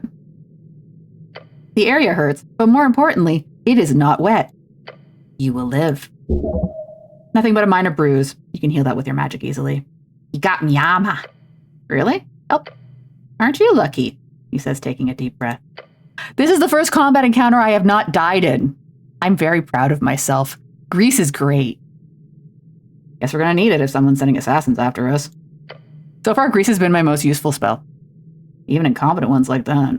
Why would an assassin be after you? This warrants an investigation. That mask was weird. Yep. The creep's just thinking about it. Looks like some old ceremonial thing. Religious rites, sacrifices, cults. Couldn't be. City doesn't allow that foul nonsense. Cultist? These days, evil cults are the thing in Norvik. Gives you Snidesburg, if you believe the magistrates. He's implying that there is a world underneath the city of city officials do not know or care for. Could also be connected with something below. He snaps his fingers. We should ask Snur, your new scholarly friend. He might know a thing or two about cults. Great question. My initial guess? An enemy of Lady Sageleaf. He furrows a brow. Won't let an insult like that slide. Perhaps it has to do with your supposed tumble into the river. Surely it must. The goblin's problem or yours? Ugh. The ambient groan of Norvik's red rocks echo below. The river coursing around, hugging you. Aww. You glare into the darkness. But you see nothing down there. Your companion clicks his tongue. Fuck this. They can't get away with that. Not on our streets. Yeah! He nods back. You stood your ground. Somehow, you lived to tell the tale. This attack was coordinated, not very effectively, but nonetheless planned. There will be more coming. Nell checks around the crossing, a weary scowl on his face. Grease is cleared. Let's get out of here. Alright, let's try again to get to where I wanted to go land my save point, because I want to go talk to the, what's his name?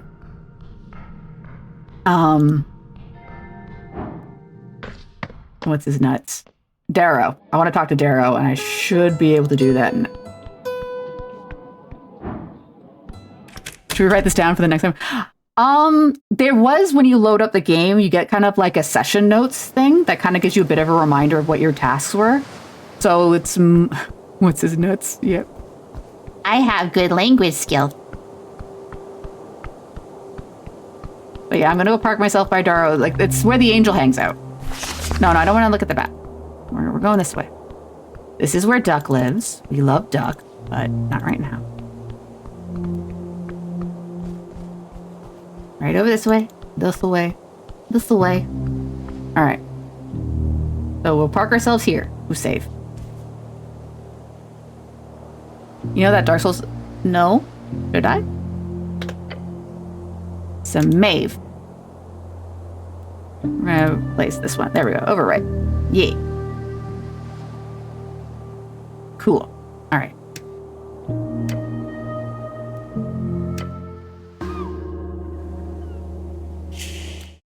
Alright, so that ended more interestingly than I thought. considering I was like, oh, we haven't made any progress. And then I got attacked by an assassin. You look it up, you might see how your clerics look like one of the knights of the video. That's true. The cleric does look very Dark Souls-y, like with the armor and everything like that. Because I have watched playthroughs of Dark Souls, but I'm not familiar with all the memes. Anyways, we're wrapping up because I have definitely gone over time, which was an oopsie. Anyway, well, thank you guys for hanging out for stream today. And thank you so much to Ray for the raid. I hope you all enjoyed seeing more of Esoteric Ebb. I'm enjoying it, though I would wish I die less. But I guess that's what happens when you go into tunnels when you're not supposed to go into tunnels and don't pay attention. Anyway, maybe I'll find the bird at some point, or the man in yellow, or Darrow. I found his daughter, and she hates me. Anyway, no stream tomorrow. It's Saturday. Do what you want. Take care of yourself. Have a nice sleep in if you don't have to go to work. Assuming we got everything fixed, we should be back to A Way Out on Sunday with me and Grim playing a bit more of that game. I'm not entirely sure what happened with the mic there. I don't know if it was just a bad interaction of the tech that was running or just a wire got loose and my sound went fuzzy. I don't know. Ooh. Yeah, I mean, do what I would say, do something relaxing if you're aiming to sleep soon, Silver Knight. But yeah. Either way, we're going to try and, back to schedule. We're going to try and do A Way Out. Hopefully my mic behaves properly this time. And then circling back around for next week on Tuesday, I will be back at 8 p.m. playing more Silent Hill F, which has also been bleh. Sorry, not bleh as in bad. I'm enjoying the game, but I am scared and not a brave banshee. Anyways, no stream as usual on Wednesday. Grim will be back on next Thursday at 2 p.m., continuing Fable 1, the Anniversary Edition, the Redux mod. And then we'll circle back around to Friday, where I will pick this up and hopefully actually make progress on the tea quest, the tea house quest, and not get distracted by everything and anything. Or maybe I will get distracted by all the rats. Who knows? We'll find out. I might end up at the ending where I don't solve shit. Anyway, if you haven't already, here are all our socials. You can find our YouTube channel for VODs if you want to see more about Esoteric Ebb or any of the other games that we have been playing.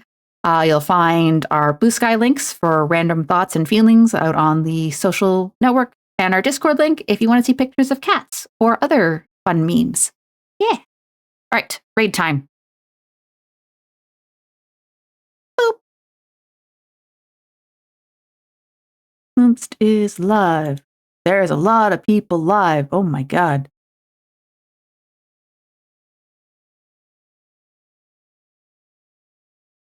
Typhon's live. I'm going to go bug Typhon. Typhon's playing Monster Hunter. I wonder what weapon he is using.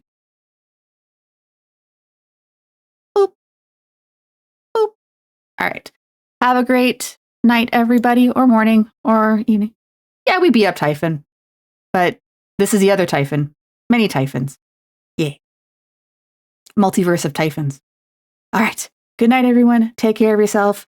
Stay hydrated, as Siribot has recommended.